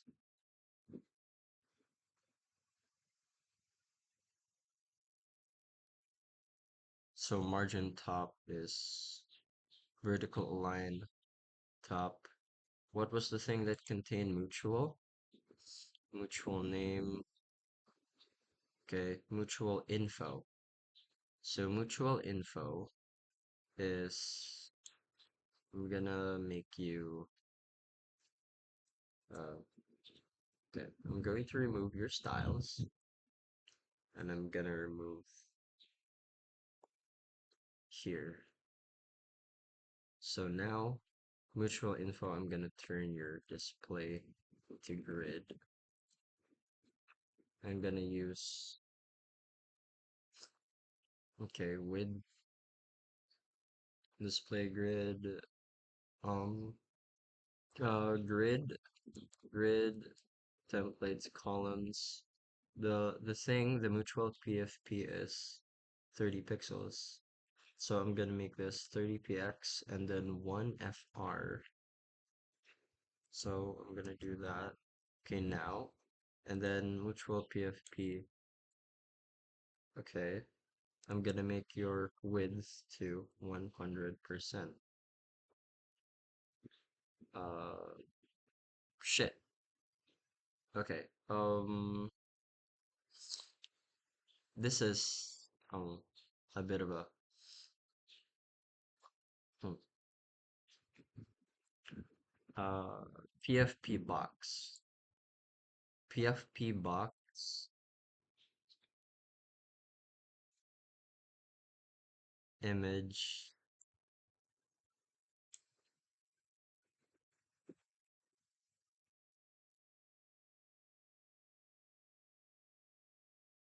Okay. Height is, I feel like PFP box is better. Um, height, but then it doesn't scale. So, you know what? Fine. I'm not gonna make my life harder. I'm gonna keep the width at like, I'm gonna keep the height at 130 pixels. No, because what if I make this 40? Does it stretch the image? Yeah, it does. So 40, 30, and I'm gonna make your width 100%, and then mutual info, since it's already like showing, uh, vertical align center, oh, align items center, align items center. There we go. But now, uh, mutual. Mutual is the text, right? So margin left, margin left, 1, oh, 10, 5px. There. And then now it's a matter of creating a board margin at the bottom. So margin, where's like mutual box, mutual info. No, wait, no. Mutual info is grid. Then align them center. Margin bottom is 5px. Save. There we go. Done. So this is properly centered now with, okay, I'm gonna add this image and P are now properly properly uh vertically aligned by using grid and align items center.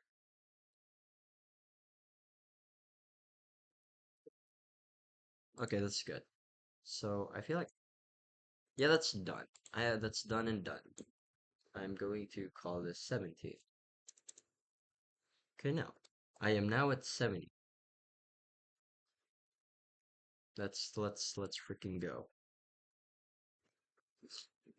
Now it's time to flex box. Okay, that only took 20 minutes. All right.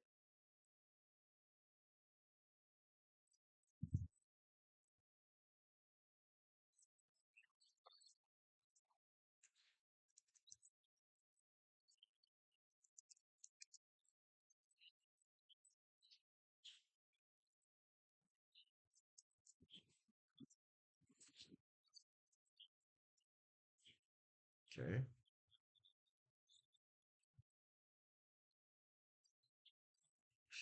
Okay.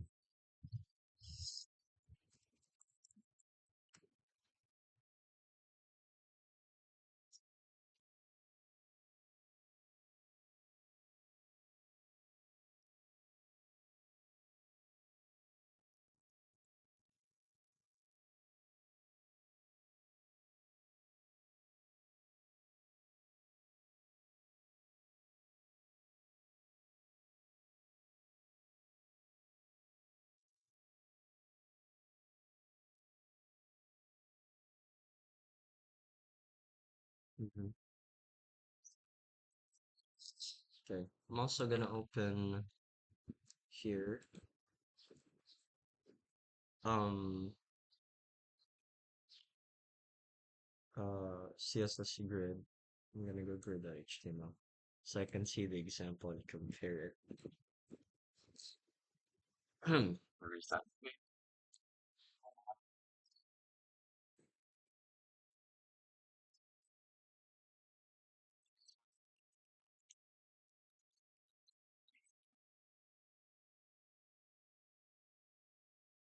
Hmm.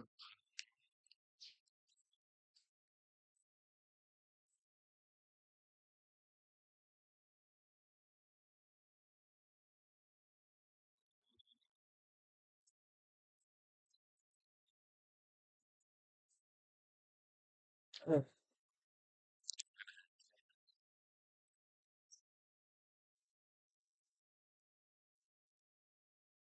okay.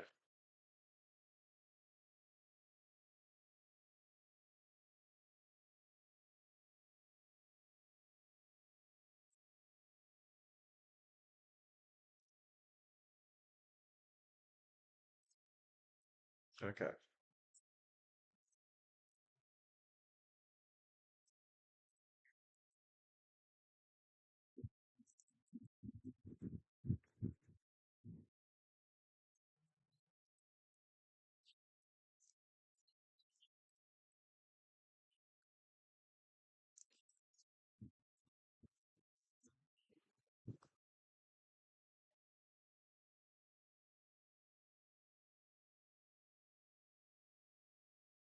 Yeah.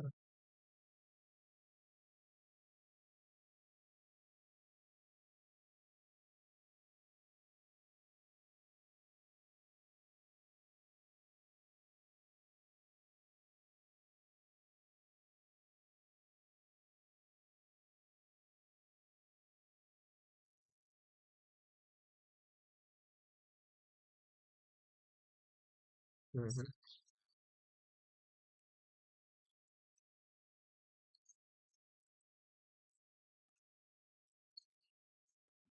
Okay.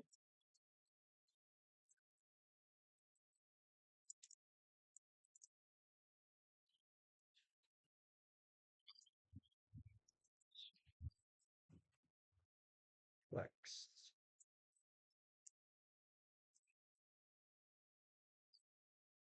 Okay.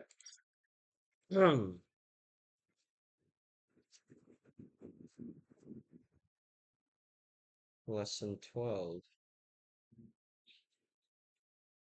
Lesson 12. Flexbox. There we go. This play colon flex. Uh, flex direction. Direction row. Row is horizontal. So I'm assuming column is wait, I know.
Okay, let's continue.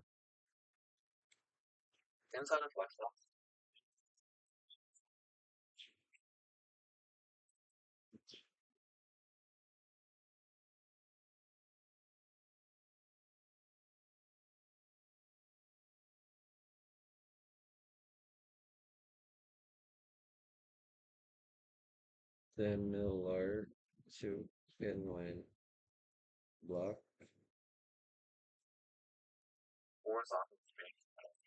They don't take they take as much or space as needed. Okay.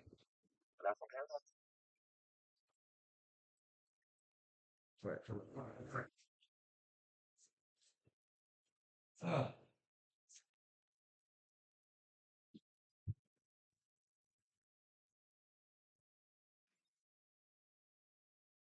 Ah.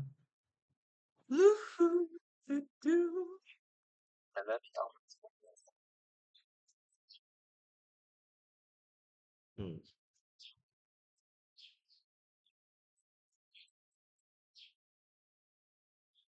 hmm,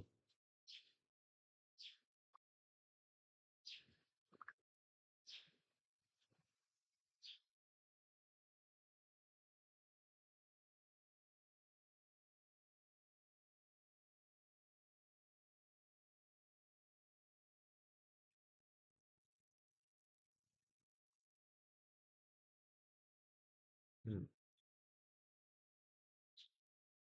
Right. Stop typing.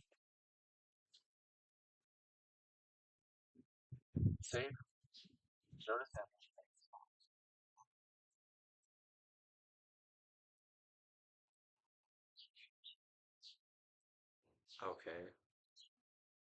Okay. Then if I do text, it will adjust.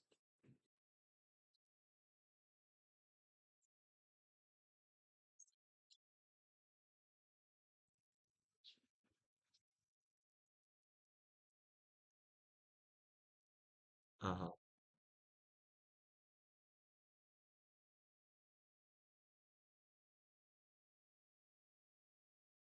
Okay.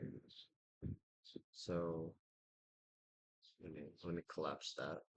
So P text.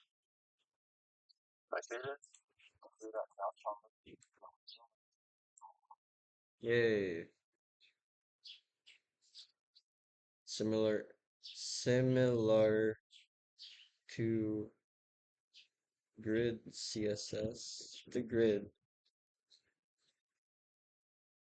they are always vertically aligned. Okay.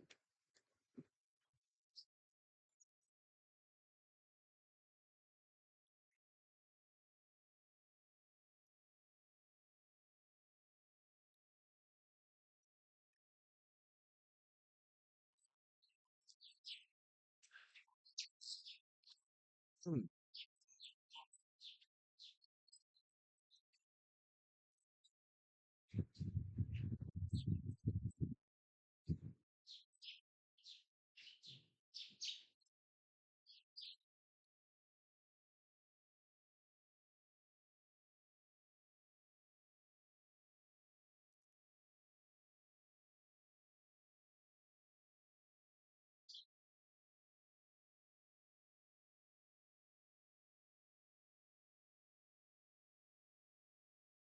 Mhm. Okay. Um, all right. So you made another one. And then for this one, he you're going to give it a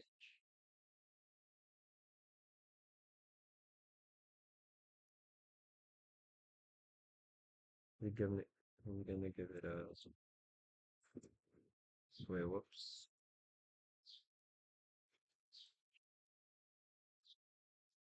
So you're gonna give this a what width of 100 pixels. What's that gonna do? Okay. Oh, it adjusts. Oh, that's awesome. Oh, margin top. Okay, Oh, okay, fine. I'll follow what's in the tutorial.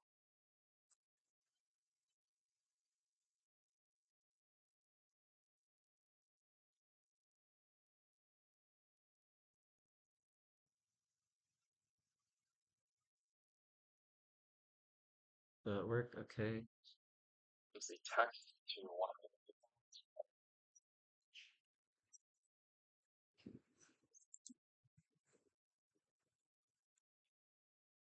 Okay. 100 px. All right.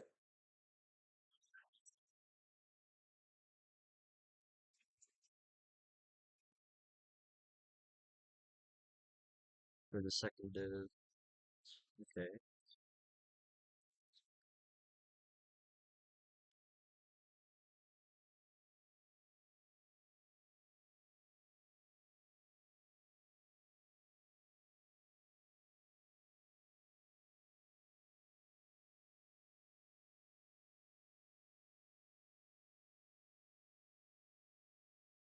Okay. So add this, add this, grab it, tab it out,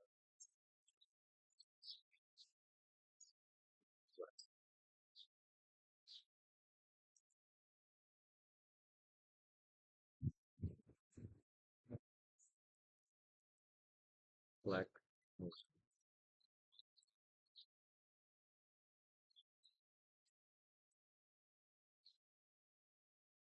Ooh, okay. To occupy remaining remaining space space use flex one. And the question is why? How does that flex thingy work? How does that flex work? Why does it select? Whoops. Yeah, it occupies everything. Why?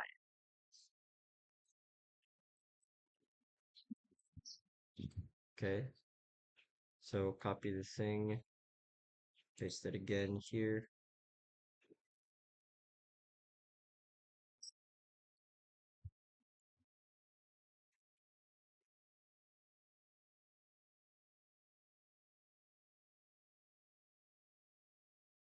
Okay, copy it and paste.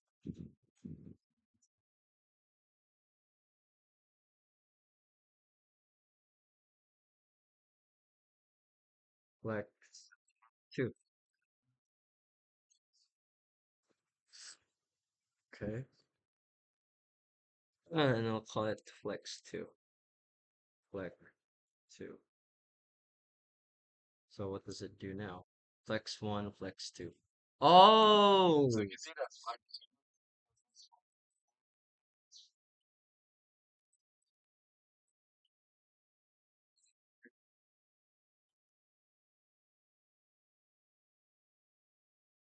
two.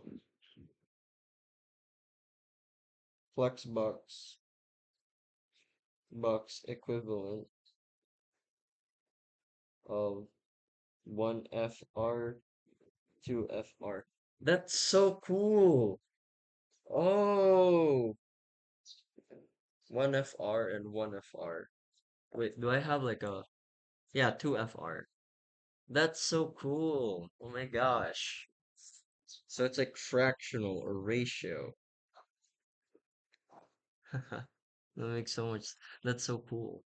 Okay. Up here, what's up?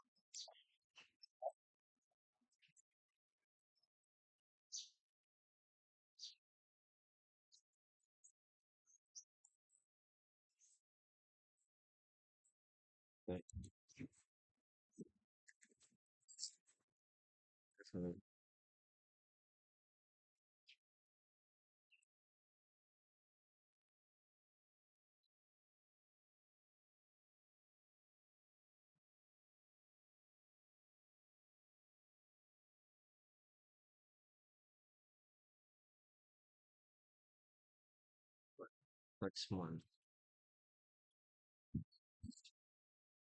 Mm-hmm.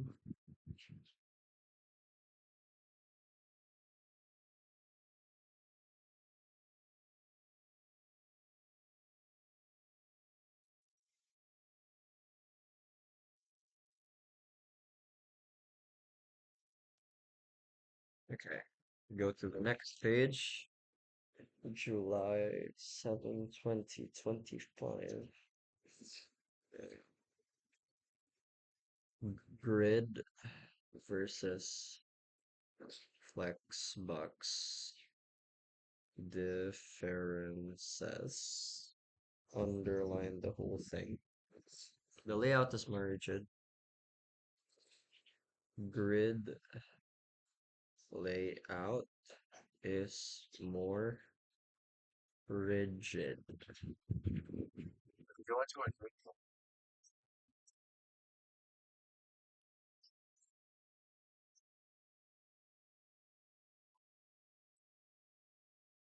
Oh,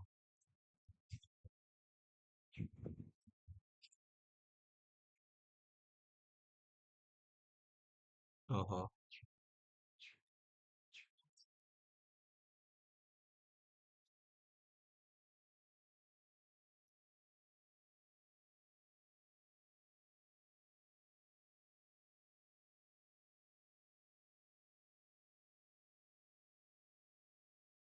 Hmm.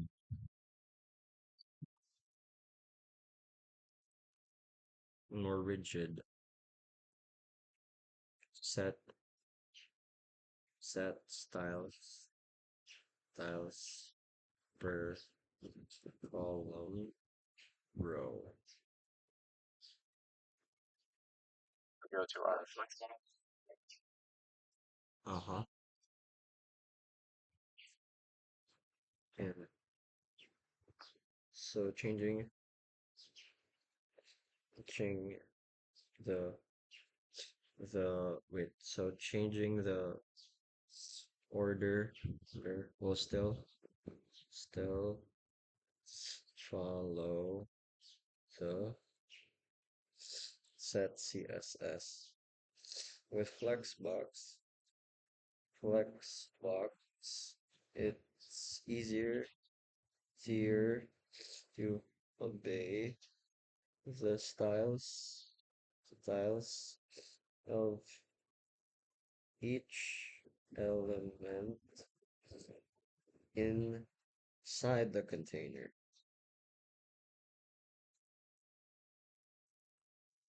So flex one. Let's cut it. Because you can't put you can't put grid one FR to a specific cell.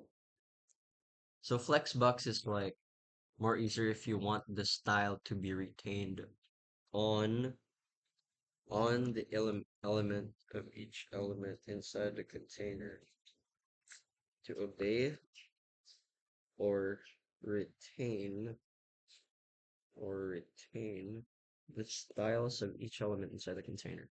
Okay.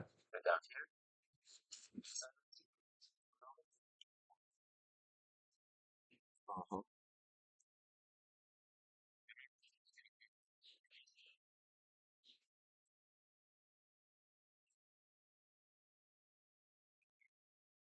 So if I cut this and then bring it over here, pesta Albathel.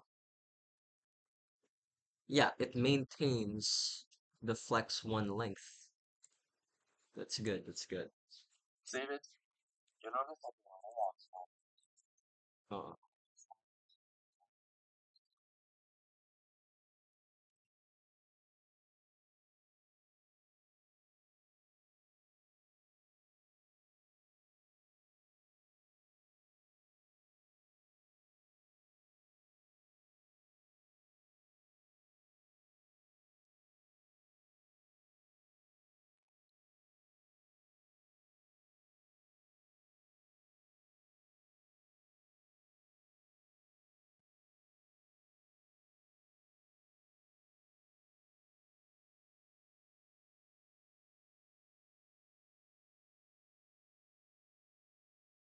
When to use. When do we use each?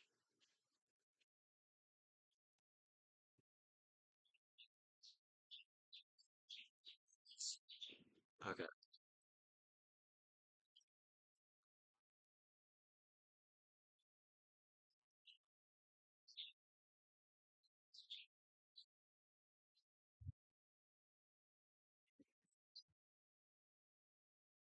Hmm.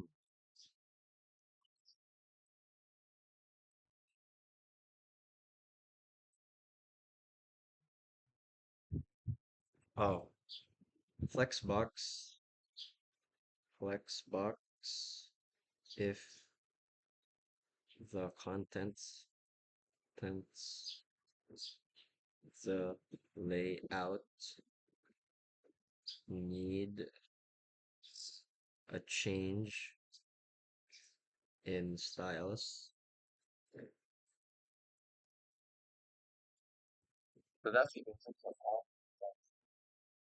So Flexbox is more dynamic.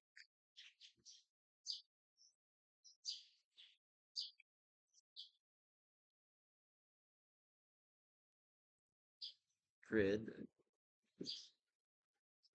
if you want or intend the format of the layout to be consistent or rigidly set.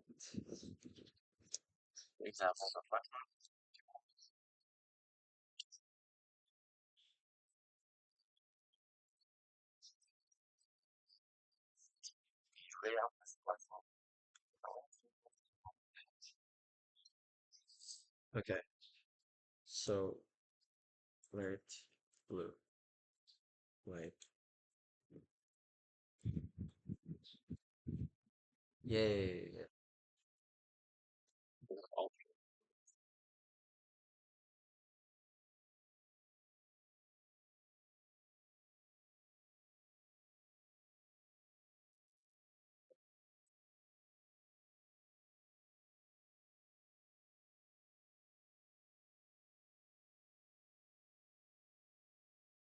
Hmm.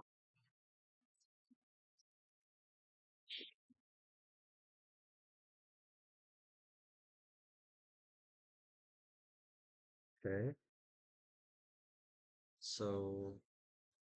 so everything so far.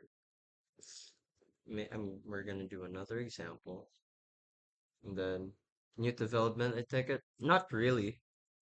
I'm just revisiting like the basics because uh, you know, during high school, it's all about I've tried everything to put things together haphazardly, and I skipped a lot of like the basics. So the basic HTML and CSS stuff, I'm shit at making UI, but I have a bit more context with how to like set up the back end and setting up APIs, but to make the front end actually look good, I lack the basic fundamentals. So, you know, I'm just going through this just for the sake of improving myself in the long run. So yeah, not entirely new, but I wouldn't say I'm like, I wouldn't even say I'm like at amateur level. I'm at the low amateur level. I've only really made like one website with like a database and, you know, APIs and all that stuff. Uh, yeah, fair. I was swore down that I was going into software now, web-based 90% of the time now. Hey, that was the same. Mm. Yeah, I decided to just go through this course because I've actually been procrastinating on wanting to go through this because I knew that I lacked the fundamentals. I just wanted to get really good at like CSS, Flexbox, and like just the layouting and have a better context on how to build like a proper UI without having to use frameworks because I depended a lot on frameworks like Tailwind, but to use Tailwind, you need to know the basics of CSS. You need to master it at least. But I didn't, and I was coding it the wrong way. So yeah, here I am now. And I'm actually like feeling really good about my progress, even though it's like really basic, because I'm actually learning new stuff, and that's very important to me. Because yeah, I'm actually very excited with how much this is gonna help me later.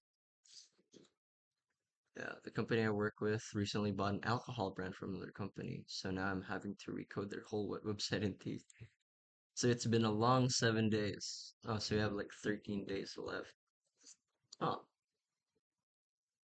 so did you like reach out to the company or like the company just reached out to you? Because I'm thinking about like later down the road, if I get better at making websites and stuff, maybe I can, I don't know, link up with like local businesses to make websites for them. I don't know, it's just an idea, but it's a direction I can go to.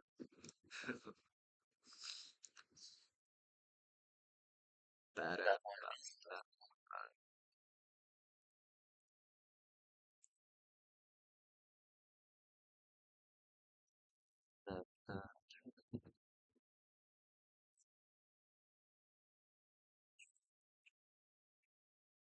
I'm a full time for the company, working at agency, but meaning forward with the job and interviewing for it. Nice. All right. That's giving me a bit more context on what the employment process is. To let you know, I'm still a college student. I'm about to start my second year at computer science. So I'm learning the tools that you don't learn at school because we focus more on the fundamentals. But yeah, Famous progresses the website and rebuilding currently. Really? I'm actually curious. Let me just look that up real quick. Famous Grouse. Grouse? Is that how you say it? Huh. This one, the first link?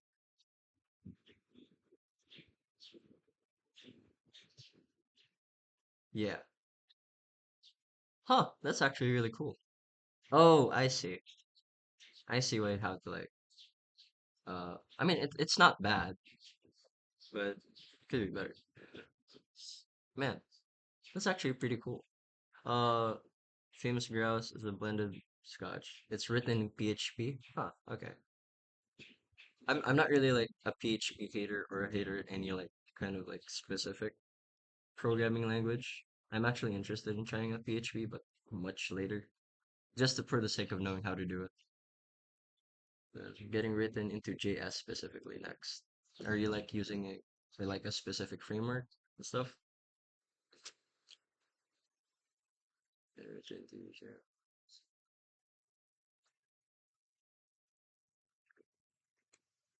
Okay, I'm gonna write your name. Chris FH. Next.js. Okay. Wait, does that use like React or a different one? I forgot which with what text that actually. Okay, yeah, it uses React.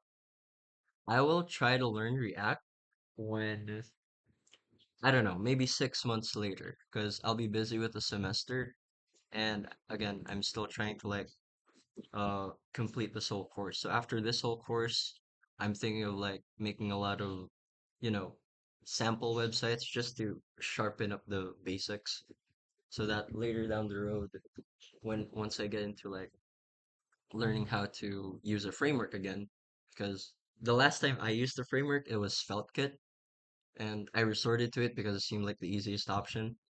But it wasn't really like mature at the time. So a lot of things has changed since then, and I'm gonna have to relearn the whole thing again. And yeah, although I was haphazardly like putting stuff together, so I didn't really know what I was doing. I was copy pasting lots of shit until and just hoping that it works. So yeah, it's pretty cool. I'm actually interacting with the developer of this website. Is it just you, or you guys are a team? Our company sponsors the Aston Martin F1 team, so I'm trying to get them to give me pit walk passes for when I go to the race in Mexico. Oh, nice. That's the old website. Oh, this is a different website. Oh, Huh. Sorry, trying to get them. Hey, good luck on that though. Yeah. Bro actually works for a brand. Famous crowds been to Scotch whiskey. Alright. I'm getting some interaction. I am happy with that. I'm satisfied with myself. Alright, I'm gonna keep going. So that's it. Company across and makes complete footage. I'm assuming that's another okay, I'm gonna look that up. I actually have no idea what that is. Glen Fiddich. Oh yeah, okay. It's another Scotch whiskey. They have like 20 brands. Huh, that's pretty cool. So you work at a Scotch whiskey company and you make the website for them. Oh, old websites looks like ass. I know, right? I feel like there's an obvious market in working for companies with terrible websites, even like government websites. I don't know. They hired agencies. Oh, okay. So those agencies have like it's like a software development agency, and they like outsource the work to program. Yeah, am I right? Hmm. Man, I'd like to work for that kind of for companies like that at some point, or just be part of something, part of the workforce, so I can get employed. But I need to develop my skills first. Agencies don't do any work on the PR. Like small changes, they would charge like 2.5K. Damn. Yep, a lot of money in tech. I am very excited. So flex direction, div style border.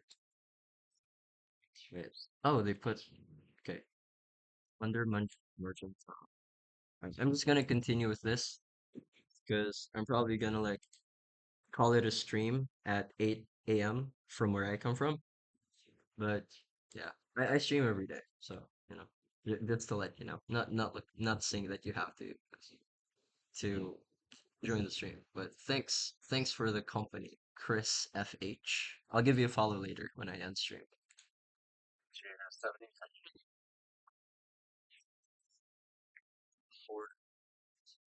Okay, so like with a height of 70 px, and then border width 1 px. Okay, this guy is moving too fast. Border border style solid. I mean, I can just shorthand this whole thing.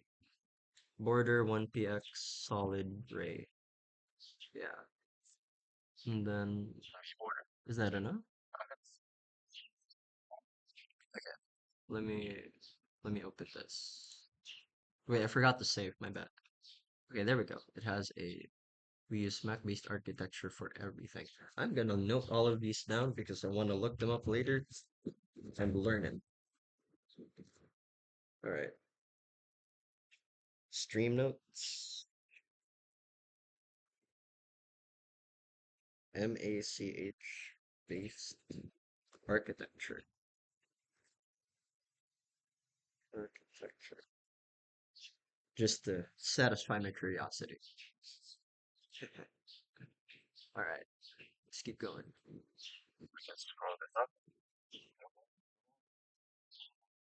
Mm-hmm. Okay.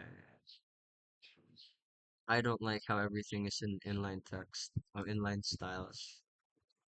Although, this is only for like learning. I'm not actually gonna do this when I'm actually building a website. Style, padding. And I'll give it, I assume he gives it like 1000 pixels worth of padding like he did in the last web page. Yes. Yeah, I can't tell you the last time I used actual CSS. Yeah. I feel like this is really only like for beginners or for people who just want to relearn stuff.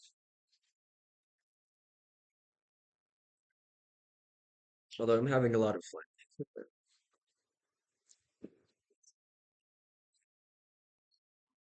You need to understand if we go to tail. Right. Right. Instead of flex one, this is the last one. Flex one, he turns it, gives it a width of 100 pixels. And that's going to change this guy over here. So this flex, wait, what the hell? Where did it go? Cancel. Save this. Shit, it disappeared. What the fuck happened? All right. Let me let me cut that out. Let me save it. Okay, putting a style in the body tag. I think maybe that is not something you should be doing.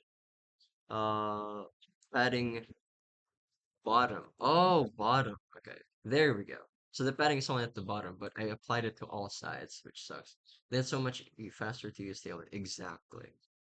I want to master the basics first. That's what I want to do. I want to stretch my timeline where, yeah, your kind would have been all the way to the right. That's true. Yeah, because like what I've learned, just to give some context, I've been familiar with programming for 7 years now. I started like 2019, but it was all like just exploration stuff and you know, coding challenges, and every now and then I've been going since I was 13. And how old are you now? Started with Java. A, I started with C because for some reason that was the first uh program that they gave us. 28. Damn, we've been coding for a long time. Yeah. We did Java like 2 years after we tried C because our high school had like a computer science. Not the damn. Hey, come on. No offense. I didn't mean it like that. It's okay. I meant damn as in damn, you've been coding for so long. It wasn't the H. Come on. Don't take it the wrong. Hey, you're the one saying it. I'm not saying anything.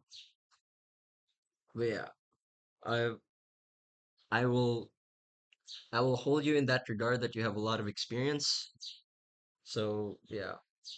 But yeah, me saying that I have 7 years of coding experience doesn't amount to like how would you say this? Like a competent level of skill.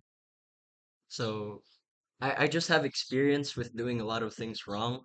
I haven't had a long history of doing things right yet. So yeah, that's why like I'm starting here.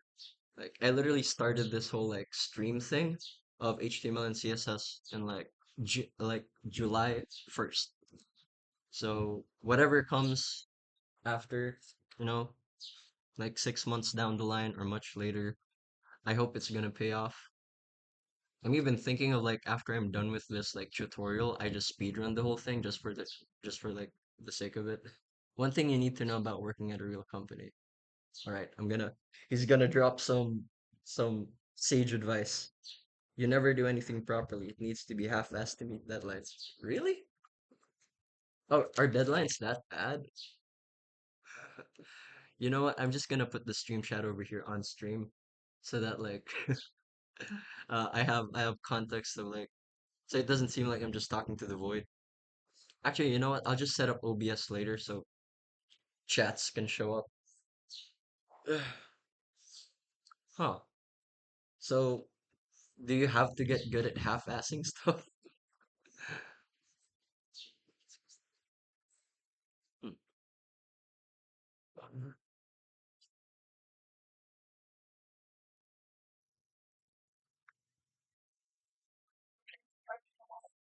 Never do anything proud. Build it so it works, go back and do it power later, pretty much. Okay. So you need to have like just a basic like minimum viable product and just make it better later. Okay, that makes sense. Yeah. Making things good isn't really like my thing, but that's the hard part because with my university experience, they make yeah, my Discord is the same, so if you need to know anything web related, just ping me a message. All right, thanks. Uh, Thank you, Mr. Chris FH. I will send you a Discord friend invite later. Uh, yeah. You now have a amateur student. Right, where's all right. What he did was he changed everything to 100 pixels and then 100 px and then 100 px as well. And then, yeah, he just changed the width to 100 pixels for everything.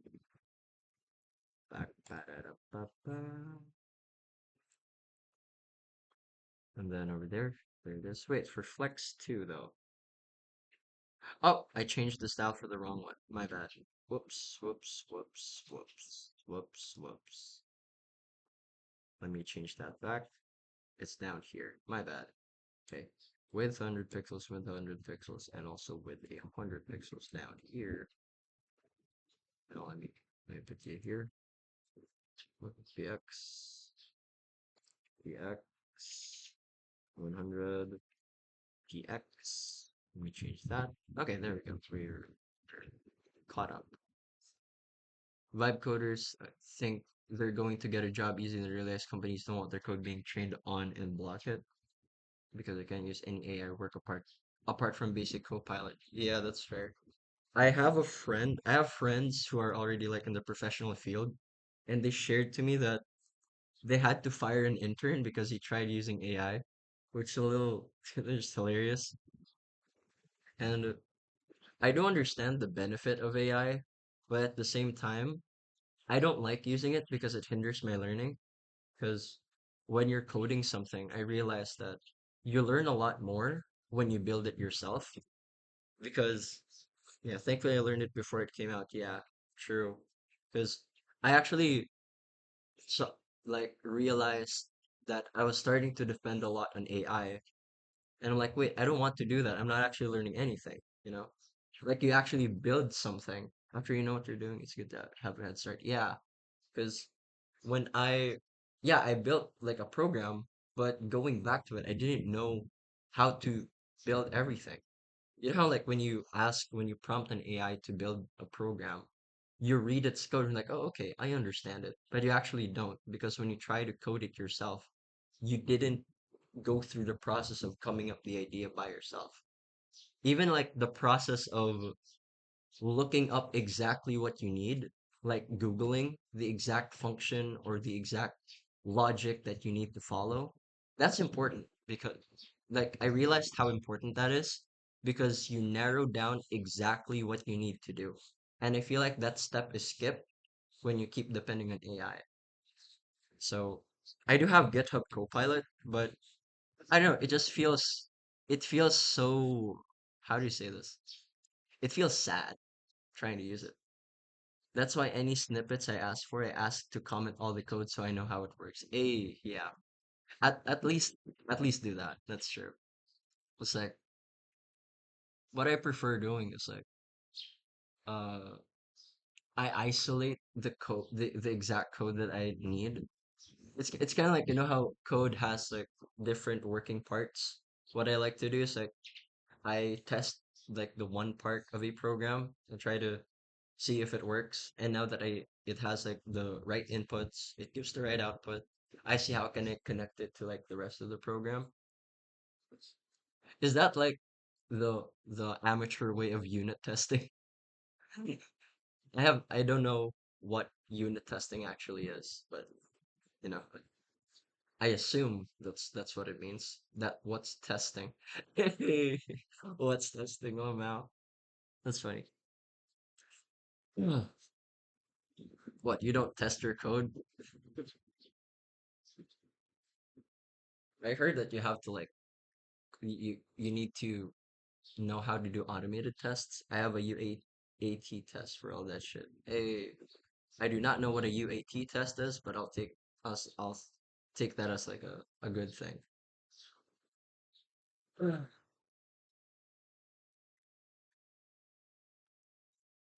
Okay, let me write that down as well. UAT test.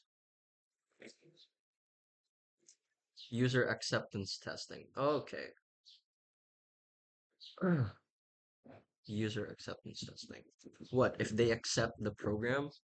Oh, do they accept how it works, or do they? What if it doesn't work? Do they say no? I don't accept it. It's kind of like a yeah, acceptance. Oh wait, never mind. It accepts user input. Run through it, make sure it works as a human would use it. Oh, that's pretty much. Yeah, yeah. Having a since you can't fix stupid, that's true. You can't really predict how people are gonna use your app, you know? Yeah, since you can't fix stupid. All right. I guess that's why user experience is like UX design is important. We had someone sign up to a competition we were running. Uh-huh. Yeah. Sign up a competition. Yeah.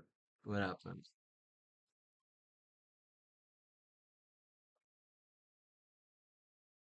So how does that?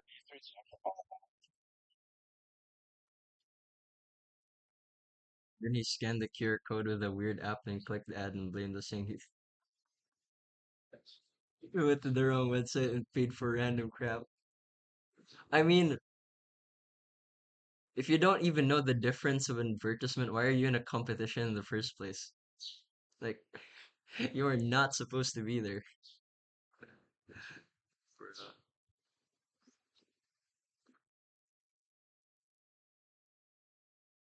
I probably downloaded like one of those like Guff QR code scanners in like Play Store where it has like 3 stars because our competition based on winning moments and not the unique codes. Ah, that's fair.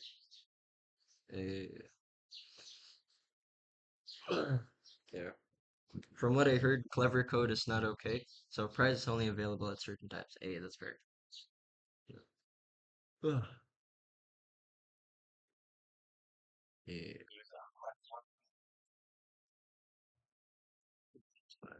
Don't you know? What you don't? You've never recalled anyone like winning a prize.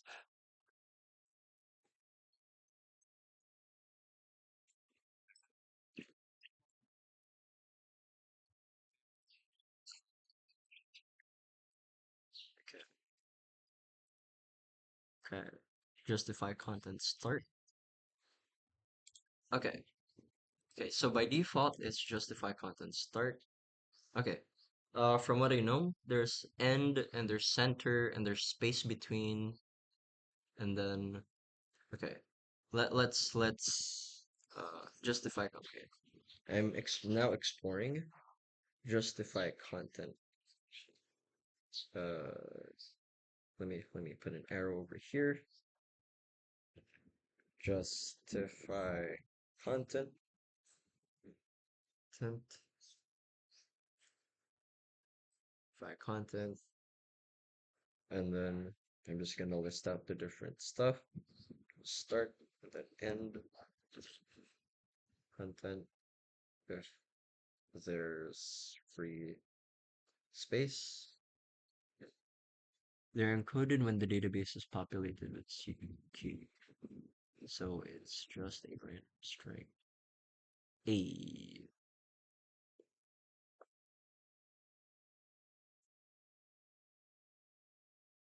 Oh, I'm trying to understand what you mean by that with a secret key, so it's just a random string. Oh, okay.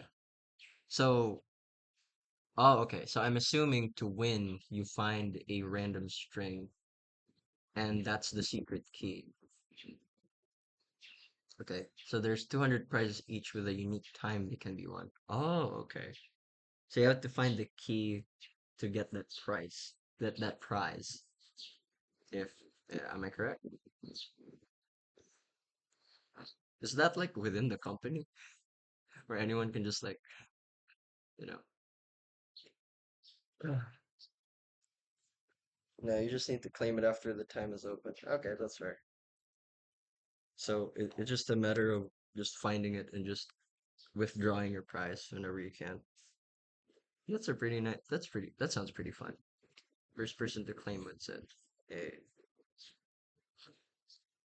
wait. I forgot to ask. What are the prizes actually? Is it just like cash? I don't know, Starbucks gift card,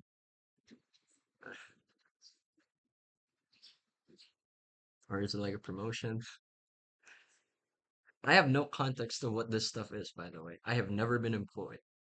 I've never been in like some sort of company. Best I've been in is a scuffed research group where my guy, my group mate did not help me with the final project. Alcohol. And the grand prize then is a trip to Australia and the competition is for the public to enter. Okay. I like how you started with alcohol. So grand prize is I can't enter sadly. Yeah, because you're the organizer, I assume. Oh, that's all right. Which country are you based out, by the way, if that's okay to ask? Pretty much I could decode the times. Scotland. Hey, oh yeah, I should have guessed. You, you're working for a company that has Scotch to escape. I'm like, damn. Yeah. So I have a Scottish person who's been coding for 15 years. That is an image I've never uh uh that's an image in my head I've never developed or like come up with before. That's a new image. You are USA, I assume? I wish. Actually, no, I wish not. I'm glad I'm not. I am in somewhere in Southeast Asia, Philippines. Yeah.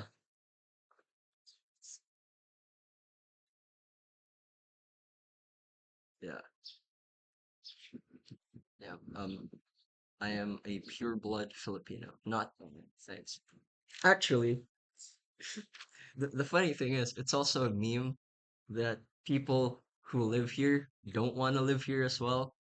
So, how was the job market over there? Um, from what I've heard, a lot of people, is it saturated? I mean, it depends because there are a lot. It really depends on like the companies that you apply to. And from what I've learned, it's really important to have connections and an educational background because mainly in Asian countries, you know how usually the whole sentiment of programming is you don't really need a degree. All you need is are like the skills. Everything that you can learn is online. Heck, I'm learning something online right now on YouTube. But people here really care about credentials and care about the portfolio you have because they really like sift through it. I wouldn't say it's saturated. I don't believe any market is saturated to a degree. You just need to have the right connections and find the right place for your specific skill set. I've had I'm the I just finished my first year of college, but my some of my batchmates, some of my classmates already had like an internship at a company, so they're already paid. Everything I knew before or learned outside university. So university was useless to me. That's fair. I also understand that take because like in computer science is very based on fundamentals. So the only times you really like use all of what you learn there is when you're going into the research field, like optimizing artificial intelligence and all that stuff, or making a new algorithm. That's all that I've heard. But like making a capstone project isn't what's being looked for in universities. They want a thesis. University and college is always outdated. True. Like they, everyone's complaining that if we're learning data structures and algorithms for like the next semester, but from what I've heard from my seniors, all of them complain that everyone has to use Java because you could learn it easier with Python. If you want people to learn the fundamentals, at least remove the barrier of making it difficult to learn the subject because of the programming language. Yeah, my final project was a machine learning model. Yeah, what did it do? I'm actually curious because I might tackle something like that once I'm in my fourth year or third year to turn grayscale images back to color. Oh, that's pretty cool.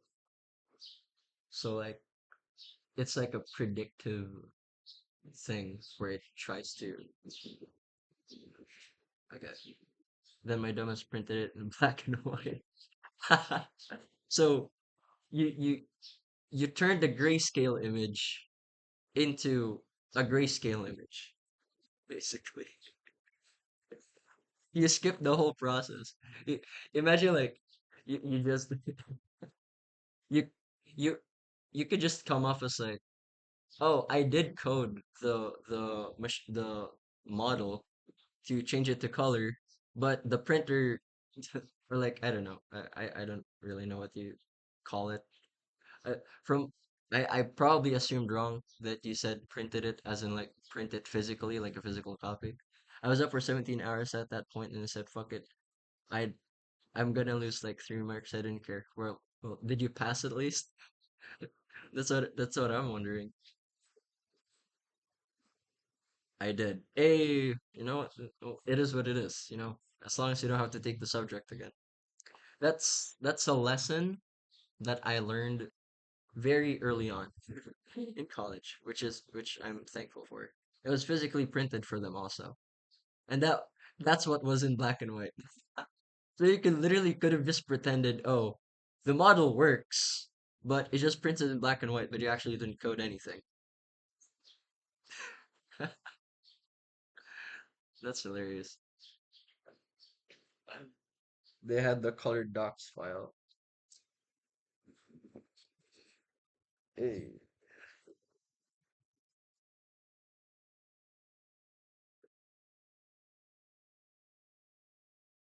Yeah. Oh, I received a email from Twitch. Chris F H is now following me on Twitch. Thank you.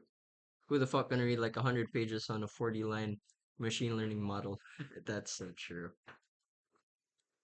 I had a similar experience for like a research project in high school because it was like a required thing for us where we need to have like a research paper for us to graduate. High school? Yeah, high school. And we need a research part to graduate. It was that scuffed. But and I used my I went into like the tech sector of the research and they from what I heard, everyone like the general conference was like you need to make a review on related literature and do all this like background stuff, significance of the study. But then I went to my advisors for the tech sector and they were like, we actually don't care what you put in the RRL. All we care about is the app that you make if it works or not. If it doesn't, none of it is worth shit. So yeah.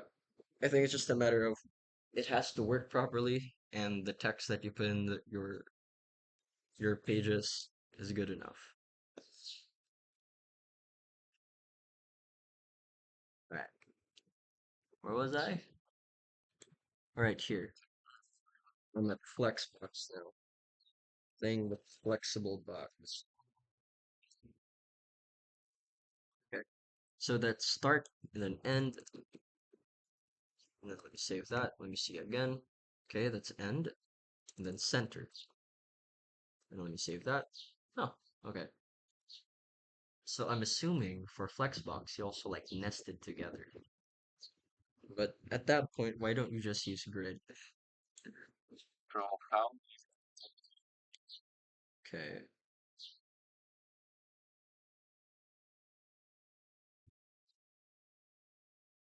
copy. Okay, just gonna make another copy of this shit. Then, not bad. Plus, group projects at uni, I was always the only programmer, so one of the projects I purposely broke the project because I knew it would still pass anyway since they wouldn't do anything. Why would you risk it though? Broke the project in a way where like it still works, but it just looks scuffed. Why not the extra grade, bro? Hmm.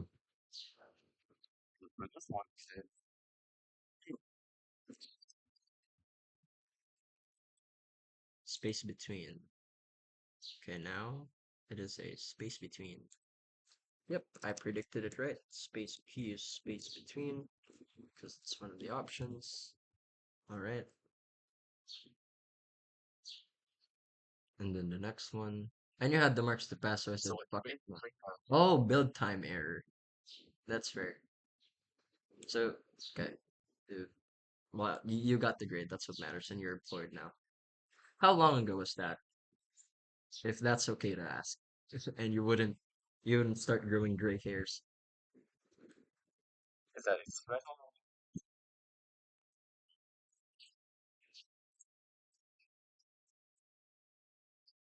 Differential.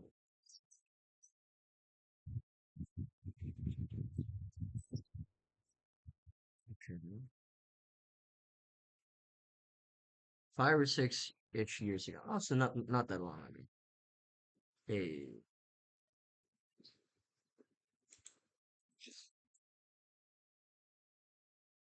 man, I'm only 19, and it's starting to feel like time is passing quick. My first year of college went by because I didn't bother with a lot of people.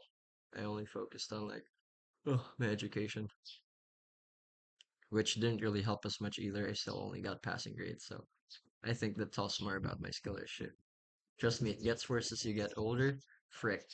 The clock only ticks faster. Ugh, whatever, it's fine.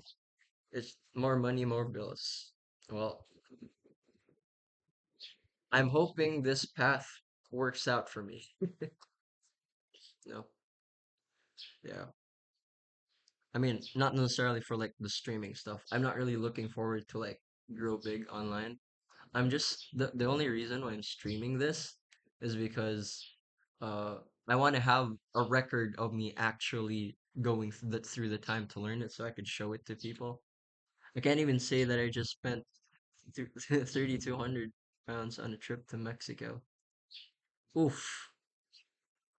I mean, was it a business trip or was it just for vacation?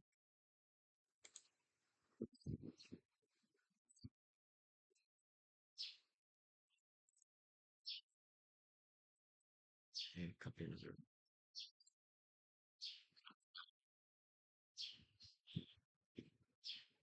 Vacation. Okay, understandable. I mean, that's valid, if you have the means. I decided to pay for a business class ticket since it was a 12-hour flight. Fair enough.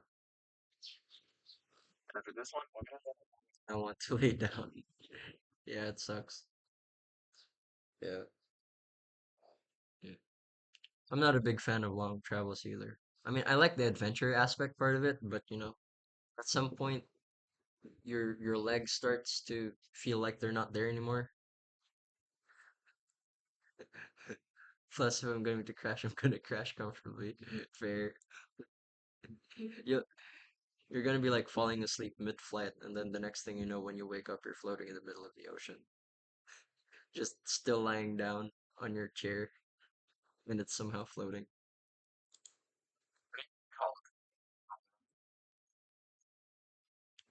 Okay. Space between has align dash items over here. Items. Hell yeah, waterbed. Let's go.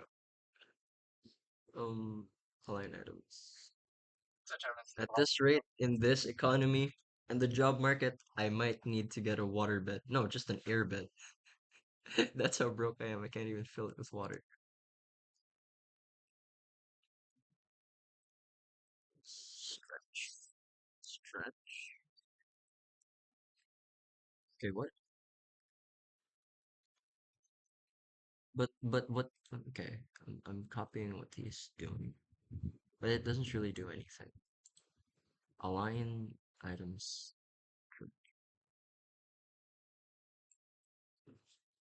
Okay. Start and space between July 7, 2025. I don't think I've ever used stretch. Yeah, me neither. It's like I think it's the default anyway. So there's I guess there really isn't really a reason to use it. So the next one is align items start. Okay, I'm just gonna write it down. Align items. Items. And then I'm gonna list stretch parentheses default. And then what else? Uh, what's this? Okay, stretch default. What else? My brain is lagging. Right, start. Start.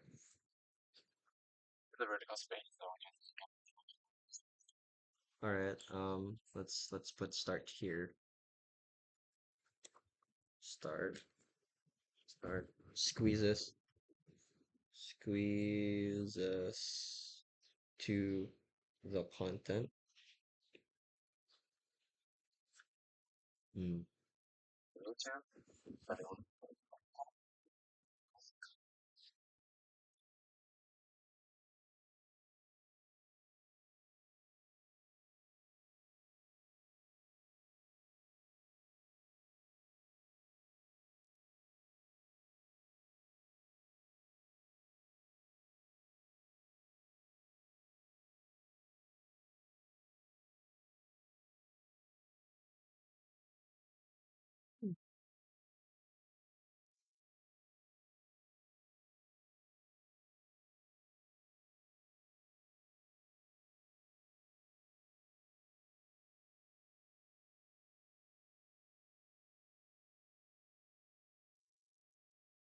Okay.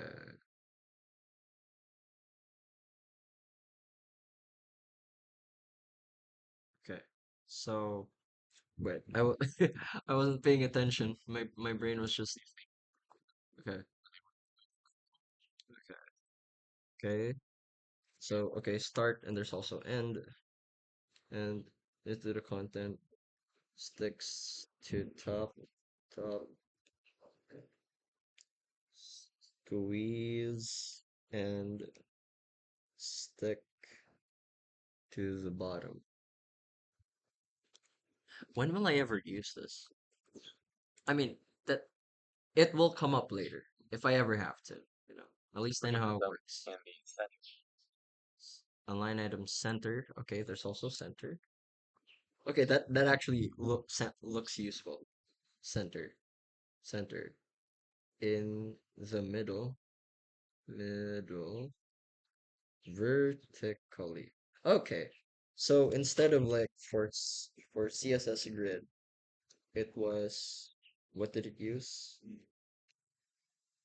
Um, it used align item center for grid, but for here it align item center. Oh wait, no, it's also align item center. What am I doing?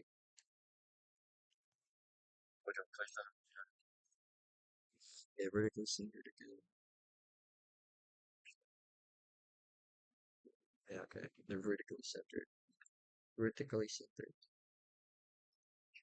Okay, for now, time to build the header for the YouTube. Okay, okay. So now I have to copy a lot of things again. The channel and the thumbnails. And then over here, let me paste that in. And then youtube.html again. Uh, um, okay, flexbox. And let me just save that. Actually, no, let me go align items center. Nice. All right. Let me open. Okay. So I need to make a youtube.html is here, and then just paste everything. Refresh YouTube HTML. There we go.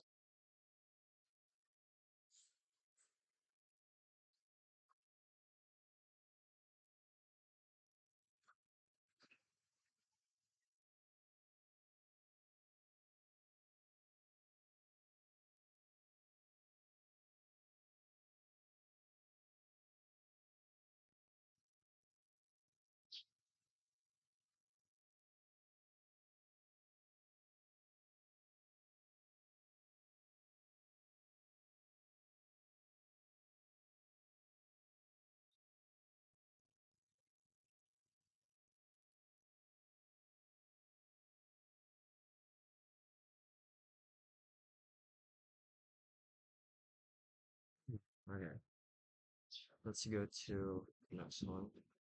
I'm gonna restart.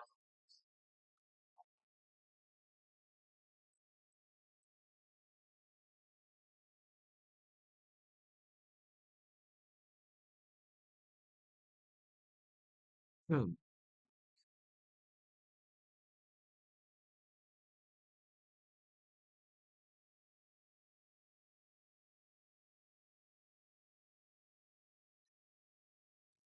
So it shows up here, and now okay. Let me exit this. I don't need to. Can exit all of this too. Okay, there we go. So that's that. Div class header. Okay. So just before search bar. Oh no, just before the input. I'll put div. Okay. I know the shorthand for this, dot header, and then makes the will be lurking just finishing up this. Alright. Thanks. Thanks for the appreciation. Then it's gonna I'll be finishing this up too. This will be like the last lesson I'll be like using, watching. Actually, you know what? I feel like I'm at one end stream right now because it's already 8 a.m. from where I come from, and I started at 4. It's been long enough. I mean, 70 out of 100 is pretty good. I'll call it a day. I'll finish up the flex box here later. Let me now make the header in YouTube.html. I'll do that for tomorrow. Okay, here. All right. I guess I'll end stream. Thanks, Chris FH, for joining. And all right, all right. Peace.